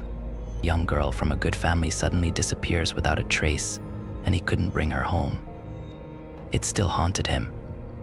He confirmed the information Carr found on the missing persons report. Suzanne was last seen at a 24-hour gym. The friend who'd seen her, Emily, he recalled, said Suzanne was excited about seeing a guy she'd met the night before. She wanted to work on her arms so they'd look good in a sleeveless top. Weird things like that, I remember for some reason. She was a good girl for being 21 years old. She never frequented the bars around town and never got in any trouble. Her main social outlet was her church, he said. My heart skipped a beat when he said it. What church? Union Street, Detective Carr answered. Why Union Street? Our church. I knew I had to tell Carr about what Carrie did. Telling him made it even more real, somehow, and the wound was ripped open again as I recounted every detail. Even though Carrie didn't think the guy she cheated with was the same guy who'd taken Andrew, Detective Carr did. And Union Street was the connection. Carrie had met Ray at Union Street, and maybe Suzanne had too. If that was correct, they may be the same person. He wondered at first why Carrie didn't recognize Suzanne's name from church, but I told him Carrie hadn't moved to town until sometime in '99. Detective Carr agreed Suzanne's case would have been long out of the public eye by then. He got off the phone hastily, saying he had some leads to track down. I knew he wouldn't be sleeping anytime soon. After I hung up the phone, I sat on the back porch and looked into the blackness of the backyard, where Kyle stood as a stranger crept through the gate and left the terrifying note that started all of this. Why the note to Kyle? Why now, after almost 10 years? I knew one thing. Whoever this creep was, he liked to dress up as a fucking clown, and he used the church as his hunting ground. I climbed back on the couch, but didn't sleep well. I knew there'd be a crew at 3 Orange Circle in the morning, ripping up a newly poured concrete floor, and I kept picturing the shallow grave they'd surely find beneath, with the bones of Susie Carrington inside. I hoped Andrew wouldn't suffer the same fate. This morning, there was no article in the paper as I'd hoped. There wouldn't have been time for Detective Carr to get the information to them. However, I was listening to the radio at breakfast, and during the morning show they interviewed Detective Carr. He instructed people to stay indoors after dark and make sure all doors and windows were safely secured. Then, he gave a description of the subject they were looking for. Early to mid-40s Carries and my age, probably college educated. Clean cut, regular job, possibly an accountant at one time. It's possible he projects the image of a put-together adult, but alone feels more like a child. He may moonlight at children's parties doing balloon animals or face painting, or could possibly be a mall Santa or Easter bunny. He also may attend children's t-ball games, so be on the lookout for anyone who fits that description who isn't a relative of one of the children playing, maybe named Ray. He's smart, he continued, and cunning. He wants the attention he's getting. It's what fuels him, which also means it's possible he's mentally ill. He's killed once, and he may again. Do not confront this individual if you see him. Call the police. On the way back from Kyle's school, I drove by 3 Orange Circle. There were 2 police cruisers and a construction truck out front. They'd put some crime scene tape up, and I could see someone holding 2 buckets coming from around the back of the house. He reached the front yard and dumped what appeared to be broken chunks of concrete into a green dumpster bag. I guess that was the only way to get them out of the basement. Then, he turned back toward the back of the house. I could almost hear the jackhammer doing its brutal work down there in the dark. There's a certain terror in knowing your life is on a totally different path than the one you intended, and there isn't a damn thing you can do to stop it. 4 days ago, I could have looked out over the next 2 to 3, even 5 years, and said I pretty much know how things are gonna go. Well, not anymore. Even though every day is a living nightmare, it's not knowing what tomorrow may bring that scares me so much. Carrie and I started speaking to each other yesterday afternoon sometime. Just short conversations here and there, but it's a start. My heart still feels broken, but my worry for her well-being is starting to trump my own feelings. She's barely eating, for one. And if it's possible to lose significant weight in the span of a couple days, she has. She was already thin enough to begin with. When she looks at me, I can almost read her thoughts through those puffy eyes. I wish I could take it all back. But I can't. There's something else I've been considering. It's entirely possible that Carrie was drugged. Cheating on me with a stranger in his car doesn't seem like the Carrie I know. It just feels wrong. If the person who left those fucked up notes took Andrew, and the person who took Carrie down to the river are the same person, the idea that she was roofied is that much more plausible. And I can't help thinking Carrie saved her own life when she blocked Ray's number from her phone. She may not have survived a second meeting. Still, that's stupid, smirking, voice is always there, whispering in the background. You're so gullible, Dean. She cheated. And if what she says is true, why did she hide it from you? Why, indeed. Shame, obviously. Or maybe she just didn't want to get caught. It's hard to ignore that voice, but I'm trying. Detective Carr dropped by to interview Carrie around 4 yesterday. He thought she'd be more open about her experience with Ray if she didn't have to talk about it in front of me.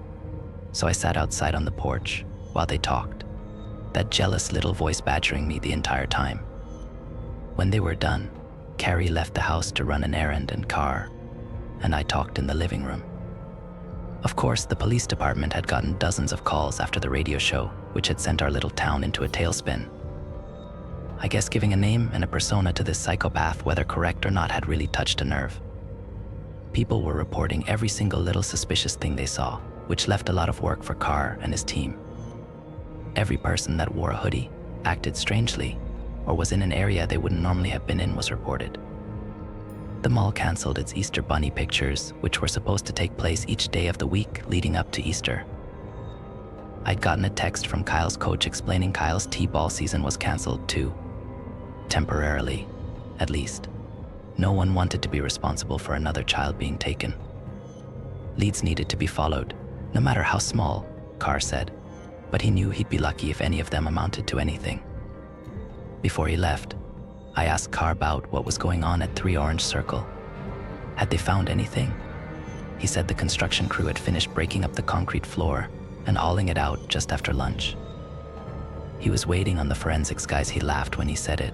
It was really just 2 police officers with some special training in collecting evidence to get over there and start digging. Even though he'd already refused to share it with me, I pressed him again about the evidence he'd found. He looked like he was mulling it over in his mind, then told me he could show me one thing. He retrieved his phone from his pocket, flipped through some pictures, and held the phone up to my face. The picture on the screen showed a Polaroid photograph laying on a scuffed wooden floor. The lighting was dim, so it was a little hard to see. For a split second, I thought it was a picture of Carrie. The blonde hair, pulled back tightly like a cheerleader's, was almost identical. Then I realized who it was. Suzanne Carrington, Carr offered. Then, when he saw my face, yes, I see the similarity. When I asked whether he thought this was all about Carrie the entire time, he shrugged. I'm not sure about that yet. It's an odd coincidence, if not. I thought he may agree to show me what else he'd found, but he demurred, glancing at his watch. I've been here too long as it is. Every minute is precious when you have a child missing. A little after he left, I got a text message. It was from Ryan, a friend of mine whose son played on Kyle's T-ball team. I'd kept him up to date on what was happening. Thought you might want to see this, the text read. Below the message was a screenshot of a text message Ryan had received from Andrew's dad. It said, "What the fuck does this mean?" A picture of a note was attached below it. I'm going to keep this short and sweet, before things get too scary, if you want to know why. I chose Andrew to die. You better ask Dean and Carrie. I felt like throwing up. Who did this sick fuck think he was? It wasn't enough to terrorize us, now he wanted to turn the entire community against us. I had no idea why he chose Andrew. The only thing I did know or think I knew, especially after seeing the picture of Suzanne that looked identical to Carrie, was that this was never about Kyle. Or Andrew. Not really. It seemed like he was targeting Carrie the entire time. Actually, one other thing was certain: he wanted to destroy our reputation in the community. That's why he had left that note for Andrew's dad. I knew the picture would make the rounds, and Carrie's and my name would be dragged through the mud. No doubt. But then, that voice was at it again. Gullible. Sucker. What if it's more than that? When Carrie got back from her errand, I showed her the picture. Me, any idea what this means? Is there something you're not telling me? Carrie, eyes wide and pleading, no, Dean. I swear to God, I have no idea what this means. She grabbed my phone and read the note again. He's sick. That's what it is. He's sick and he's trying to destroy us. Me, well, he was telling the truth in the last note. Why lie in this one? Carrie, she grabbed my arm. It was the first time we'd touched since the day before. I have a lot of groveling to do, I get that. But please, if you're ever trusted me, if you have any love for me left, Any single solitary little bit, believe me now. Please, believe me. I don't know what this means. She held my eyes with hers, and in that moment, I believed her. The little voice was silent. I dropped the phone in frustration. Me, what are we going to do? Carrie, I don't know, Dean. I just hope Andrew is okay. Do you think they'll find him? Me, that reminded me of something. Oh, tomorrow at church, will you ask Glenda in the front office if you can look at the church's membership records? I assume Detective Carr will be by there, now that he's talked to you, but maybe we can get a head start on it. I want to see if there's a Ray listed anywhere. Carrie, okay. Are you going with me? Me, I don't think so. I don't feel very close to God right now.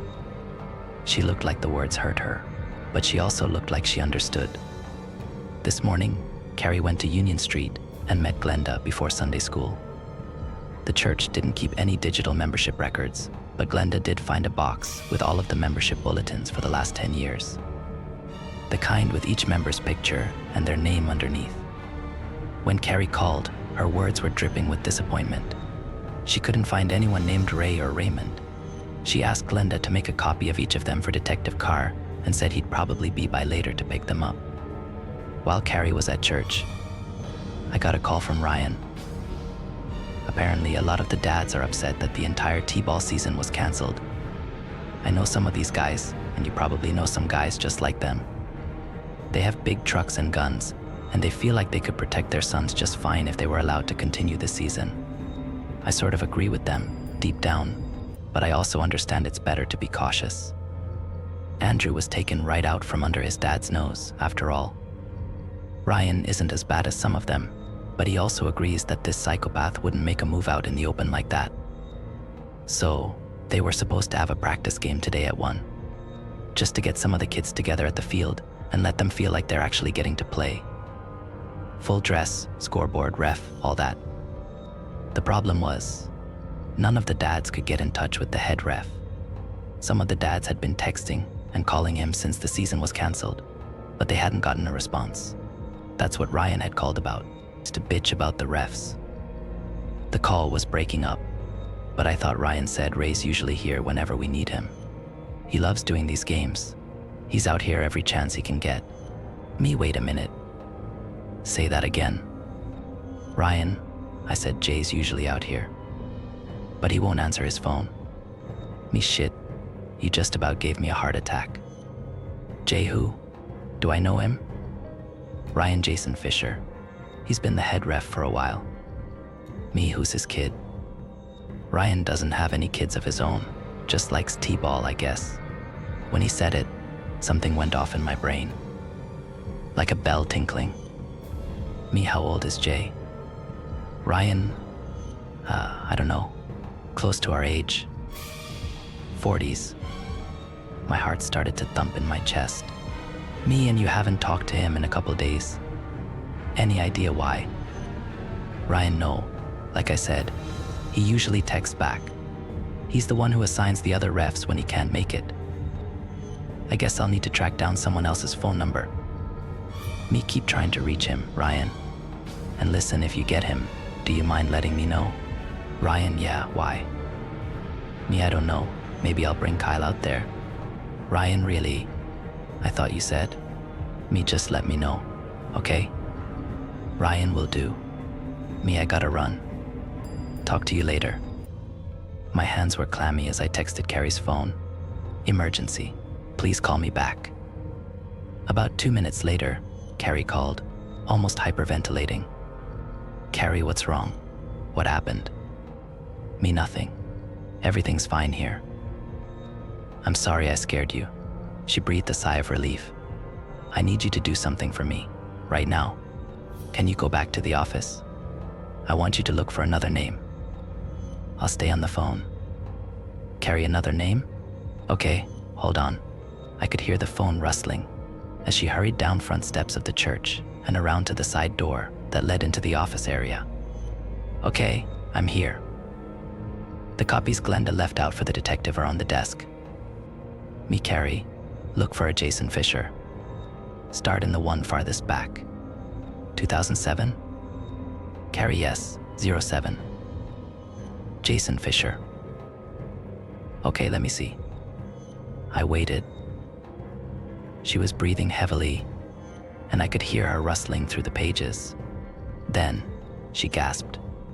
When she spoke again, her voice had taken on a new quality, like that of a frightened animal. Carrie, oh God, Dean. Oh God. Me what? Carrie, it's him, Dean. It's him. It wasn't Ray. It was Jay. Me, are you sure? Carrie, yes, I'm sure. I don't remember a lot, but I'll never forget those eyes. Me, he's a T-ball ref, Carrie. He took Andrew. I know it. Carrie, no. Oh my God. I missed Kyle's first game, but I was there for the second. Why didn't I recognize him? Me, I don't know. But I actually spoke to him. During Kyle's first game, he hit a grounder to the shortstop, and the ref called him out at first when he was clearly safe. It was a bad call. Everyone said so. And I let him know that. God, that's why he said I was rude. Carrie, it's not your fault, Dean. Me, I gotta call Carr. I love you. Bye. I hung up before she responded, then dialed Carr's phone. As it rang, I thought, hold on, Andrew. Just a little longer. Carr picked up on the third ring.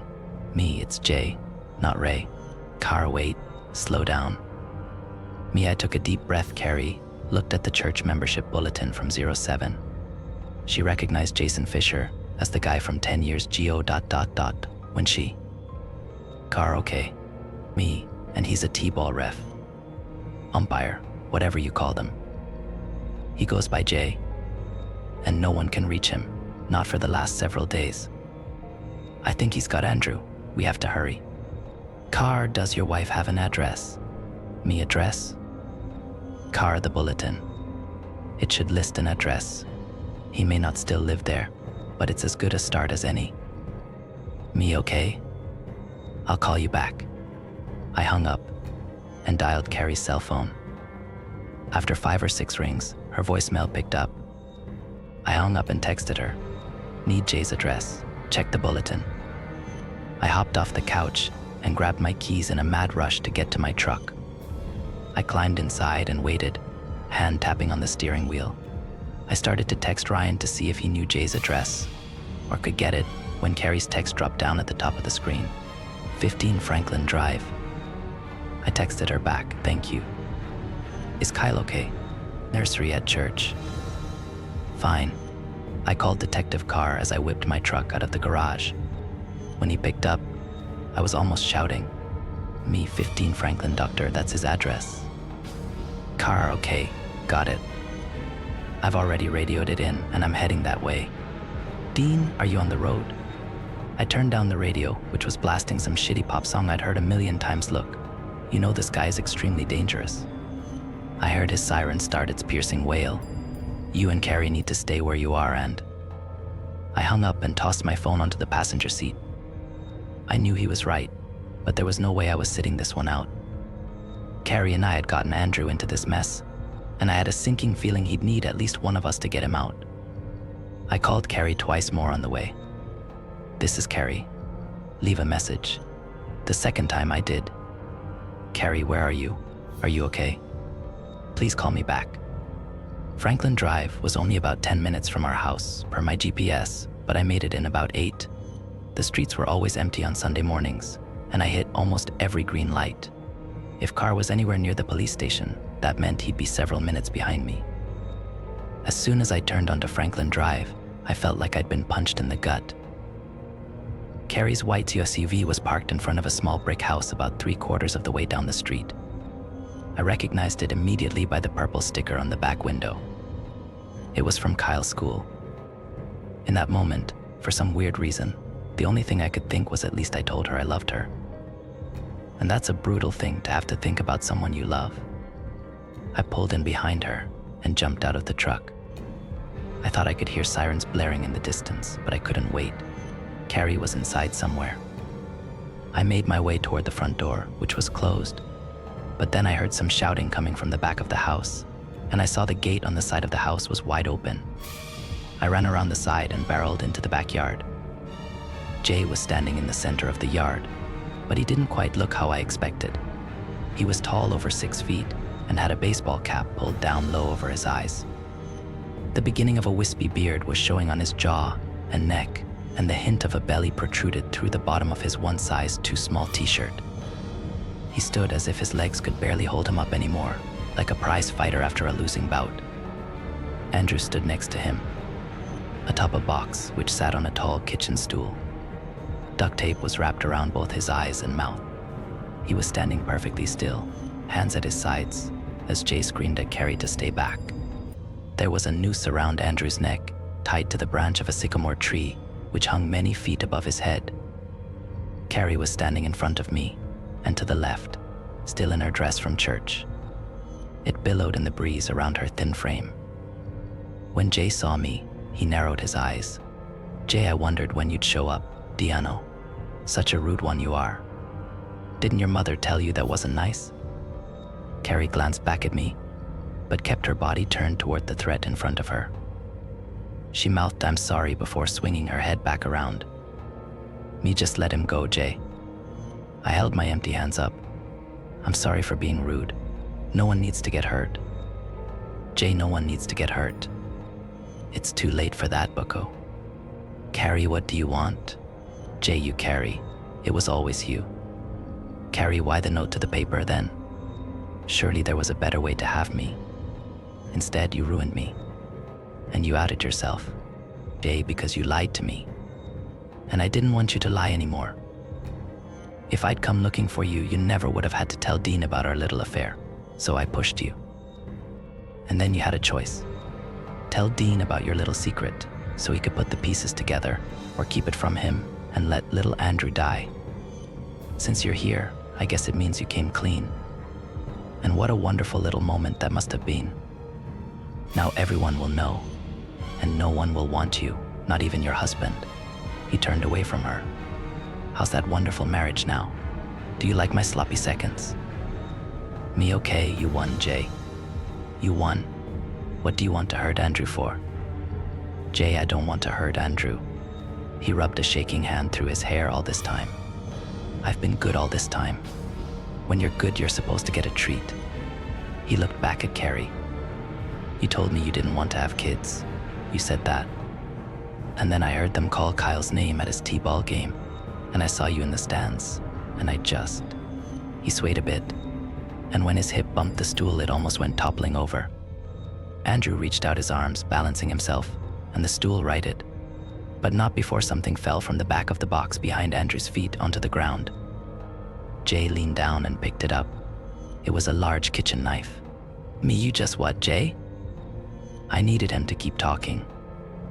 I'd heard the sirens for a moment, but they'd stopped. The police were outside. Jay, Carrie was supposed to be mine, and so was Kyle. "Carrie, how can we fix it, Jay?" She took a step forward. "Me, Carrie.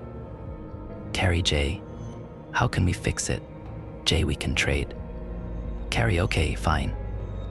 "Trade what?" "Jay, your life, Carrie." I took a step forward, but stopped when Jay pressed the knife against Andrew's side and shook his head. Then, he pointed the knife at Carrie. "Jay, your life for Andrew's. That's the deal. That's what all of this has come to. If I can't have you, no one can. It's the only way. And if you refuse..." He brought the knife back and pressed it against Andrew's side, harder this time.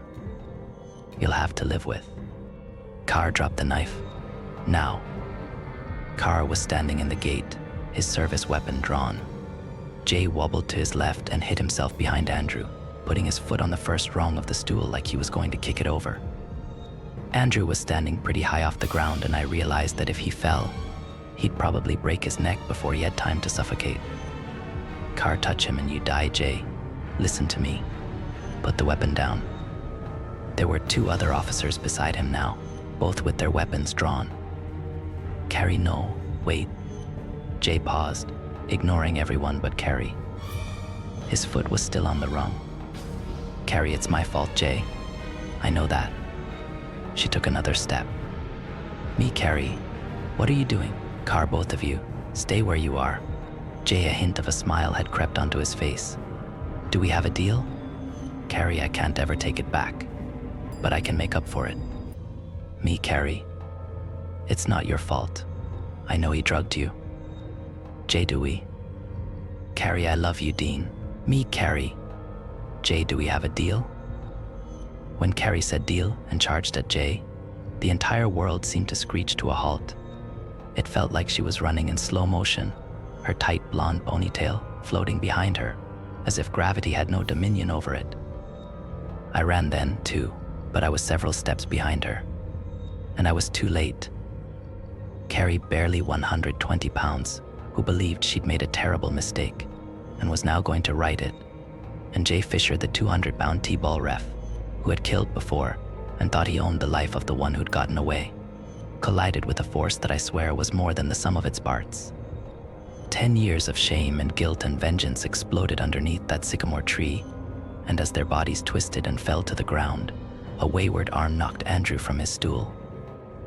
In that moment, which is now frozen in my mind, I had a choice: grab Andrew before he fell, or dive onto the pile and save Carrie. I don't remember making a conscious decision.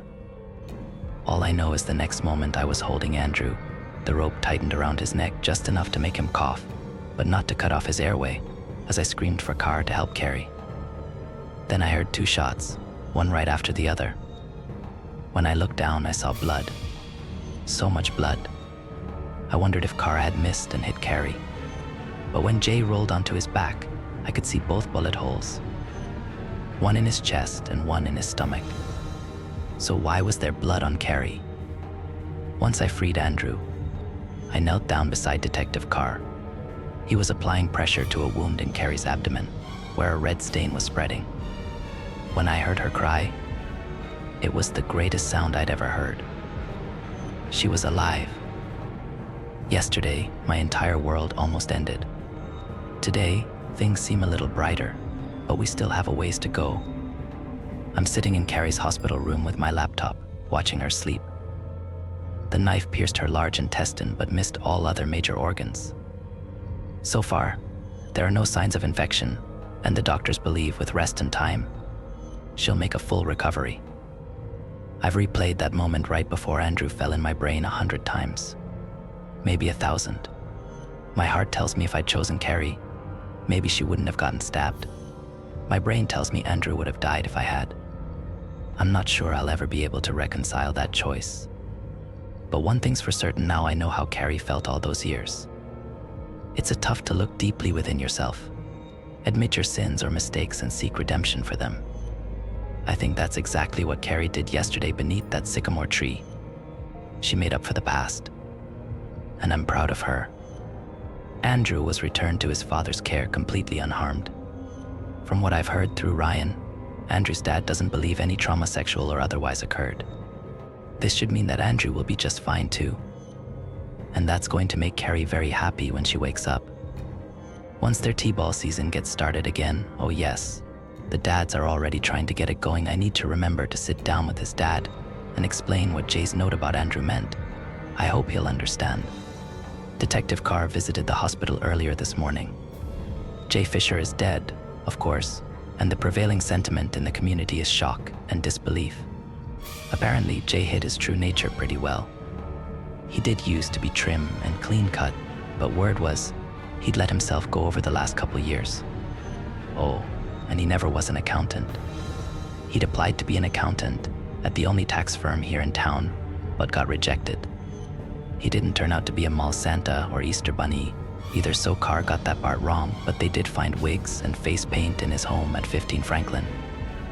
He definitely had a thing for being a clown, and they found some other strange stuff too. Other poems, just like the ones written to us, except about other people. Some written on paper, some in the white space of magazine pages, and some even on the walls. Carr's checking into the ones that contain first names and other identifying information, but I doubt I'll be privy to what he finds out. If I do, I'll let you know. We talked about 3 Orange Circle too. Turns out there was a body buried down there, in a shallow grave about 2 feet deep. Only problem was, it wasn't Suzanne Carrington. Carr chuckled after he broke the news, and he saw my face, but I knew it wasn't mirth behind his smile. It was bewilderment. In a town like ours, you rarely come across monsters like this. For some reason, they gravitate to more highly populated areas, I guess so they can blend in with the crowd. I asked him how they knew it wasn't her. Turns out, Susie had fractured her left arm pretty badly cheerleading in junior high. Her dad, who Carr said he'd called, although he hated to, asking for any features he could use to identify her, thought it was her ulna. I didn't need those records though, Carr told me. When someone gets a bad fracture, it leaves a mark when it heals, like a scar on the bone. Whoever was buried down there in the basement had never broken either arm. I asked him whether he thought Jay was the one who killed the woman. It was a woman, Carr said. You could tell by the shape of the pelvis, and whether he thought he'd ever find out what happened to poor Susie. And Carr said we'll try to identify the bones. But we'll probably never hear the whole truth now that Jay's dead. And maybe that's for the best. Who knows how many people Jay Fisher terrorized, or how many he killed. There will be an investigation, and people will wonder, how did we miss this monster? Living right under our noses. And maybe there will even be some answers, despite what Carr thinks, but I think most of them are buried in the dirt with Jay. Thank you from the bottom of my heart for all your help and advice. Carrie, Kyle, and I will have scars from this. Not on the bone, like Susie, but deeper. And after Carrie wakes up and gets back to her normal self, I'll think we'll all be able to go on, despite them. Story 5. I know why so many people go missing from national parks. I don't know why I went to Mount Rainier. I know what I went to Mount Rainier for, but to this day I don't really know why I felt so compelled to go. I've always been obsessively curious. I think that's probably the best way to describe it. I get these fascinations for things out of seemingly nowhere, and once that fascination lodges itself in my head, it quickly starts to take over every waking aspect of my life, it seems. Thinking about it turns into reading about it. Reading about it turns into researching it as thoroughly as possible.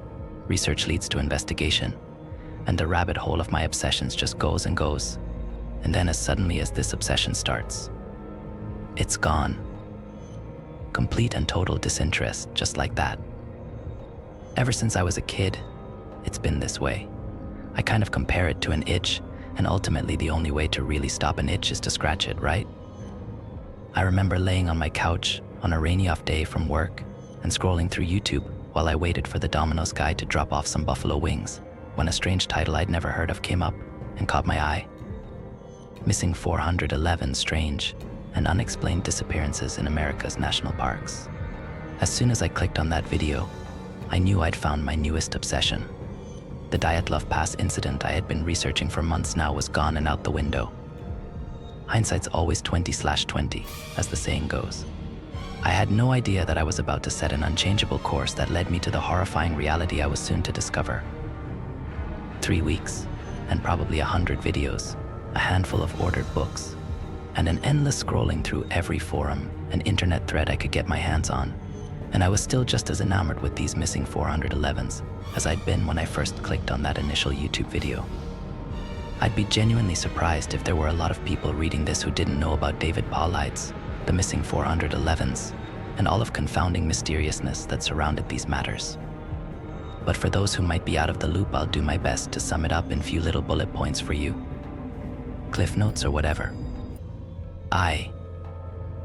There have been a disturbingly large number of unexplained disappearances in America's national parks, and by large number I mean 2,000. That's more than everyone in the North Tower on 9/11s. 2,000 people just vanishing in the woods with no explanation whatsoever. A lot of these people are never seen, heard from again. That in its own right is insane given the technologies that we have, and the massive searches that are sometimes carried out for these people. But what's even weirder is that the people that are eventually found leave us more questions than answers. Kids go missing and are found miles and miles away from the initial search zone, way further than even top survival experts are able to walk. People's bodies turn up in super obvious areas that have been searched multiple times by search and rescue teams. Search dogs will have a good obvious trail on the missing person and then just lose it. Sometimes all they find are the person's shoes. Sometimes they find the person with no shoes at all. Sometimes the bodies look like they've fallen from a great height despite there being no high ground to fall off of. Itetse. The number of times military units have been deployed to go and search for missing people is eyebrow-raising to say the least. The military is very effective, but they're not search and rescue. They're trained to seek and destroy, not really search and save. IV. The National Park Service gets very, very sketchy when it comes to any kind of further inquiry. This has led a lot of people to believe that they're covering something up. Now, me being the obsessive person that I am, immediately started trying to sleuth around for some kind of conclusion. What was the overall theory? What did people think was going on here? I guess because the speculation can go on forever. The theories go on forever too. Everything from rich megalomaniacs on hunting trips, aliens, wendigos and skinwalkers, Bigfoot abductions, parallel universes. The list is truly endless, so many different theories, and as wild as some of them might sound at first. It's beyond eerie how quickly they begin to sound more than rational, and even possible with just a little bit of explanation. But as I poured through the seemingly endless accounts and rumors, there was one theory that hit a stronger chord with me than the rest. Feral people. In a nutshell, the theory is that during the Great Depression, maybe even earlier, people took off with their families deep into these wilderness regions to live off the land and get away from the crippling poverty of the cities and towns during that time. Generations of incest and isolation resulted in their ancestors being what we would consider feral, completely hostile, incapable of reasoning that we can comprehend, with a multi-generational knowledge of the land they lived in and how to survive it, paired with a relatively untouched government protected, after all, access to a virtually endless number of resources, other humans. If the opportunity presented itself, could not only be a decent food opportunity, but they were also food opportunity with extremely valuable tools just ripe for taking. Like cereal with a fucking prize in the box, can you imagine how valuable a water bottle would be to a caveman? How wildly priceless a fishing pole would look? The National Park Service knows about these feral people, but they also know it'd be a huge risk to go traipsing in the wilderness, looking for bloodthirsty cannibals that are more competent and dangerous than even the most apex predators they live with. They also provide an extremely valuable insight for scientists to study all sorts of things about human nature. But from time to time they get a little too close, or they get too bold and give their locations away. The military gets called in to dispose of these tribes in a discreet and efficient manner before more people disappear. And as a result, more people take to the woods to find their missing people. For whatever reason, this theory made perfect sense to me. Well, almost perfect sense. It checked almost all the boxes.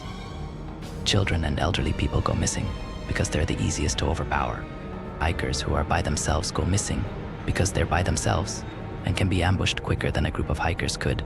Hunters go missing because they're far off the beaten path and they have weapons that are worth the risk.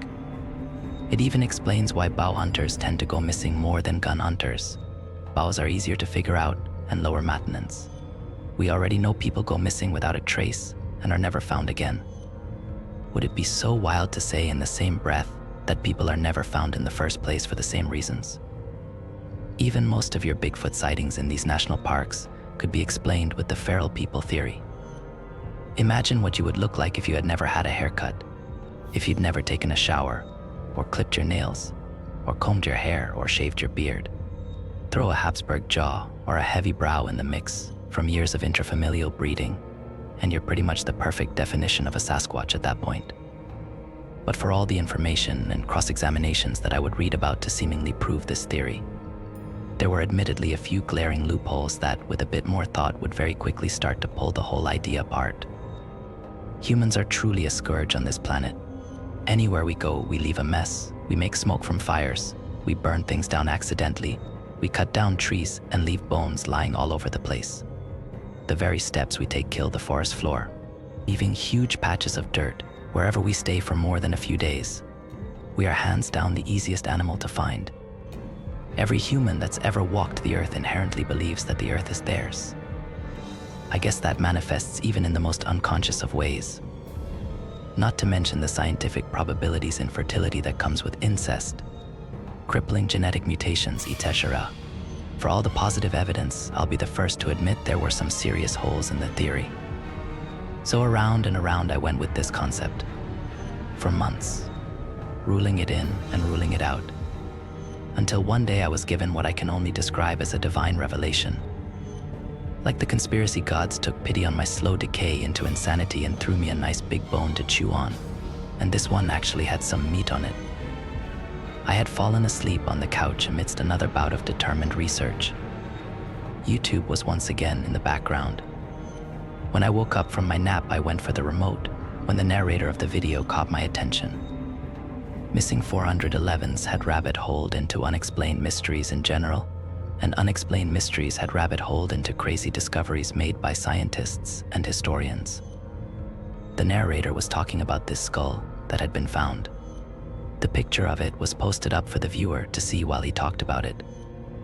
It was an old weathered-looking skull that had puncture holes in the cranium part.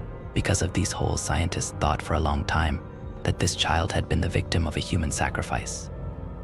But through a series of discoveries, it was made apparent that this child in actuality had been picked clean off the ground by a crowned eagle. Suddenly it hit me. I sprang out of my seat like a madman as all the pieces began to fall together like an Rubik's cube that was all but solving itself. Giant fucking eagles. I know. It sounds ridiculous. On the surface, more ridiculous than any other theory brought forward. But like my dad always said, the difference between batshit and guano is the stuff that's inside it, and this was no different. I'm not going to get into every painful detail here, but I do have to point out a few, just to show you where I'm coming from here. Eagles eat takeout. They swoop in, snatch and kill their food, fly it back, and eat in the nest. This explains why people go missing and are never found again. They're being looked for somewhere on the forest floor, when they've actually been carried up a mountain and dropped in a nest somewhere. This also explains why the people who are found are way further out than they by all rights should be, and why so many seem to have fallen from a great height. The eagle takes someone who's a little too heavy, takes someone who doesn't die right away and squirms a bit too much, gets spooked or startled and needs to fly faster, and they drop their meal. Eagles are ambush predators. They hang out on a perch, and as soon as they see a tasty snack, they swoop and pin it down, kill it, then swoop back with their newly acquired meal to wherever it is they nest at. This explains why so many lone hikers go missing off a trail. Just like a hunter would babysit a game trail for deer, an eagle babysits a footpath for humans. And speaking of deer, an eagle large enough to swoop up with a human would more than likely have a reliable food source of deer. And there are a crap ton of deer. In Yellowstone alone, there are over 2,000 mule deer running around, and that's just mule deer, and this is the very reason why hunters go missing. If you're out hunting a deer, then chances are you're wearing scents and making deer calls. In other words, you are actively trying to convince deer that you are in fact also a deer, but the same artificial smells and bleats that would attract a nice big 10-point would just as easily be a free food sign for a large bird of prey. This also explains why so many times only aspects of the missing person have been found. Shoes, backpacks, cameras, hiking sticks, bows, etc. Eagles are smart creatures. They probably learned pretty quickly that there's a lot of stuff on these humans that aren't edible. Clothing can be torn through easily enough, but the thicker, more durable stuff gets ripped off and discarded. Like a deer's antlers. The feet are torn off by the ankles and smaller animals eat whatever is left inside. Now, I know if you're reading this, you're probably thinking one glaring thing. Come on, Saint_Circa. You'd think someone would notice giant eagles flying around. But they have. That's why the National Park Service gets so shady when people try to investigate further. They are well aware that there are giant eagles living in the hundreds of miles these national parks reach out to sometimes, and considering eagles only hunt in a roughly 15-20 mile perimeter around their nests, they know exactly where to find them as well. My best guess is that the National Park Service works in tandem with wildlife conservationist groups to keep these endangered animals as secret as possible. But you can't just let giant man-eating eagles fuck each other willy-nilly and fly around eating whatever they want, whenever they feel like. No one's going to go spend money to hang out at a natural park they'll be killed and eaten at. That'd be horrible for business. In comes the military. You see, it's not just the military that's sent out to find these missing people. It's one particularly small, but highly effective section of the military, and that section is the Green Berets. Green Berets have a large set of skills, but two of their main purposes are special reconnaissance and unconventional warfare, and almost all their operations fall under the category of classified. In layman's terms, they specialize in finding things and reporting information on it and killing things in very unique and creative ways. And then, of course, they're not allowed to talk about any of it. Total secrecy. You think these guys get called out because Tiny Tim got turned around in the woods? Bullshit. The government can't even send a real hazmat team to Palestine, Ohio, when a chemical fire radiates the entire town. No, they go out there when park rangers suspect Tiny Tim got turned into a giant eagle's lunch, and they need the best of the best to identify if that is indeed the case, and take it down, dispose of it properly if it is, and keep their mouths shut about it afterwards. They get sent out when scientists speculate that the giant eagle population has grown too high and is risking compromise. The Green Berets go out and depopulate a bit, keep the population under control, and keep their mouths shut about it afterwards. They get sent out when one dies so they can collect the body for research and keep their mouths shut about it afterwards. I was absolutely sure of it, but even after this certainty cemented itself into everything else I knew to be true, a new dangerous itch began to invade the back of my mind. You can't just know that a house is haunted. You have to actually see the fucking ghost, don't you? I fought it for longer than I thought possible, but within 7 months of watching that first video, I found myself driving to Mount Rainier. I had to complete the experiment. I had to be sure that I was sure that I was sure. How's that song go? The old 80s one, Blinded with Science. Took forever to plan the trip. I'd already been spending weeks studying things about eagles, but now I had to reorient and study how to spot eagles. When they hunted, how to watch them without spooking them, etc. But after 4 deep diving months, I had my plan, and everything I needed to carry it out. I chose Mount Rainier for 2 reasons. The first being it was close, the second being that there have been an unusual number of disappearances, not only on the mountain itself, but in the entirety of the national park that surrounded it, even by national park standards. In the small hours of the morning, as the sun was just beginning to rise, I took off down the trail and began looking for the perfect spot to set up my blind. See normal eagles hang out in big trees or on the sides of cliffs, but my hypothesis was that a giant eagle would probably be hanging out in crevices against cliffs. When something it could eat walked into its radar, it would swoop out and ambush it. About 4 hours into my trip, I found a spot I thought was ideal.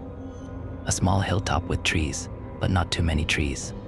At the bottom of the hill to my left, a large cliff wall could be seen. To the right was relatively flat land with enough space in between for a large bird to fly through unhindered. And so I waited and waited and waited.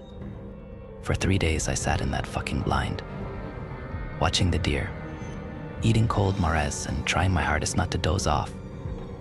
At the beginning of day 4, however, it would all change. I was just considering leaving. When you're alone in a ramshackle tent, it doesn't take long for your mind to convince you of what an idiot you are. Giant eagles? Come on, Saint_Circa. Look at all the time you've wasted. Why can't you get hooked on something productive? As a big 10-point stepped out of the brush into the area just in front of me, I watched it with a sort of boredom. Deer are cool the first time you see one, but this had to have been the 100th deer in 3 days that I'd seen. And at the end of the day, they're just horses with antlers. They mosey, they eat, they poop and leave. I guess in my boredom, I didn't really notice how quiet the forest had gotten. The deer did, though. It stopped mid-bite and perked its head up, locked rigidly into place with a big mess of grass hanging out of its mouth. And that's when it happened. It was so fast my mind hardly had time to process it. One moment the deer was standing there, and the next it was pinned to the ground, I sat there wide-eyed and in shock from the hidden barrier of my blind. Standing over this thing was the largest animal I had ever seen. Its huge wingspan seemed to stretch endlessly. It had to have been 40 feet from end to end. The forest floor was shaded almost completely as its outstretched wings blotted the sun from the sky. Even without the wings, it was almost too large to comprehend. At least 8 feet off the ground on its 2 taloned legs, its dinosaur-like eyes gazing emptily into its prey like huge orbs of golden fire. The poor animal let out one bleated scream before the eagle's large beak tore into its neck, sending streams of blood and tissue across the forest floor like something out of a slasher movie. I could hear bones crunching violently even from the distance I was at. Suddenly, I realized I had to take a photo. No one would believe it if I didn't show them firsthand. Even then, they'd have probably thought it was just a hoax. Green screens and CGI and Photoshop, all that shit. I raised the lens of my camera towards the creature with shaking hands and snapped a shot. Huge mistake.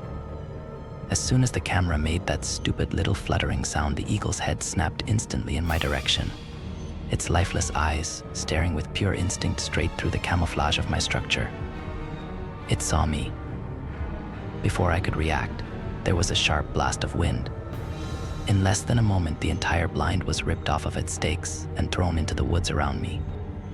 As I recovered and looked around, panic-stricken, I could see the horrible thing tearing into the remnants of the plastic structure some 15 or 20 feet in front of me, trying to find me inside of it. With everything I could muster, I took off in the direction of my car. I've never ran so fast in my life. It took a long time to get back to my car, and the few times I stopped to try and catch my breath or dry heave, I was all but sure would result in me being another missing 411 on Mount Rainier. After what felt like days of almost endless running, I made it back to my car, exhausted and frightened for my life. As I sat in the driver's seat, hyperventilating from exhaustion and weeping from fear, I couldn't wrap my mind around what I'd just witnessed, or how I was still here to think about it. The only thing I could think about was getting the hell as far away from Mount Rainier as possible. As I made the long drive home, and my thoughts began to somewhat return to me, I concluded that the eagle must have gotten itself trapped in the blind just long enough for me to get away. It was either that or the deer it had killed had way more meat than I did, and it was already dead. I guess it'd be pointless to chase a smaller prey. Eagles are wicked smart after all. I tried to contact several authorities afterwards, but surprise, no one believed it. You know, sir, eagles are a lot bigger than people initially think they are. Are you sure you weren't using any illegal substances? Okay, well, we'll send someone out to look at it and tell you what we find. Aha, we'll let you know if we find anything. We'll let you know. That camera is still out there in the woods with the rest of my stuff. I don't know if I'll ever be brave enough to try and go back for it. Maybe someone will find it and the truth will be that much harder to dismiss. For now, I only have you guys to tell. The National Park Service is hiding something big in the mountains and forests of the United States, and if you ever go hiking in one of these remote places, make sure you are never alone.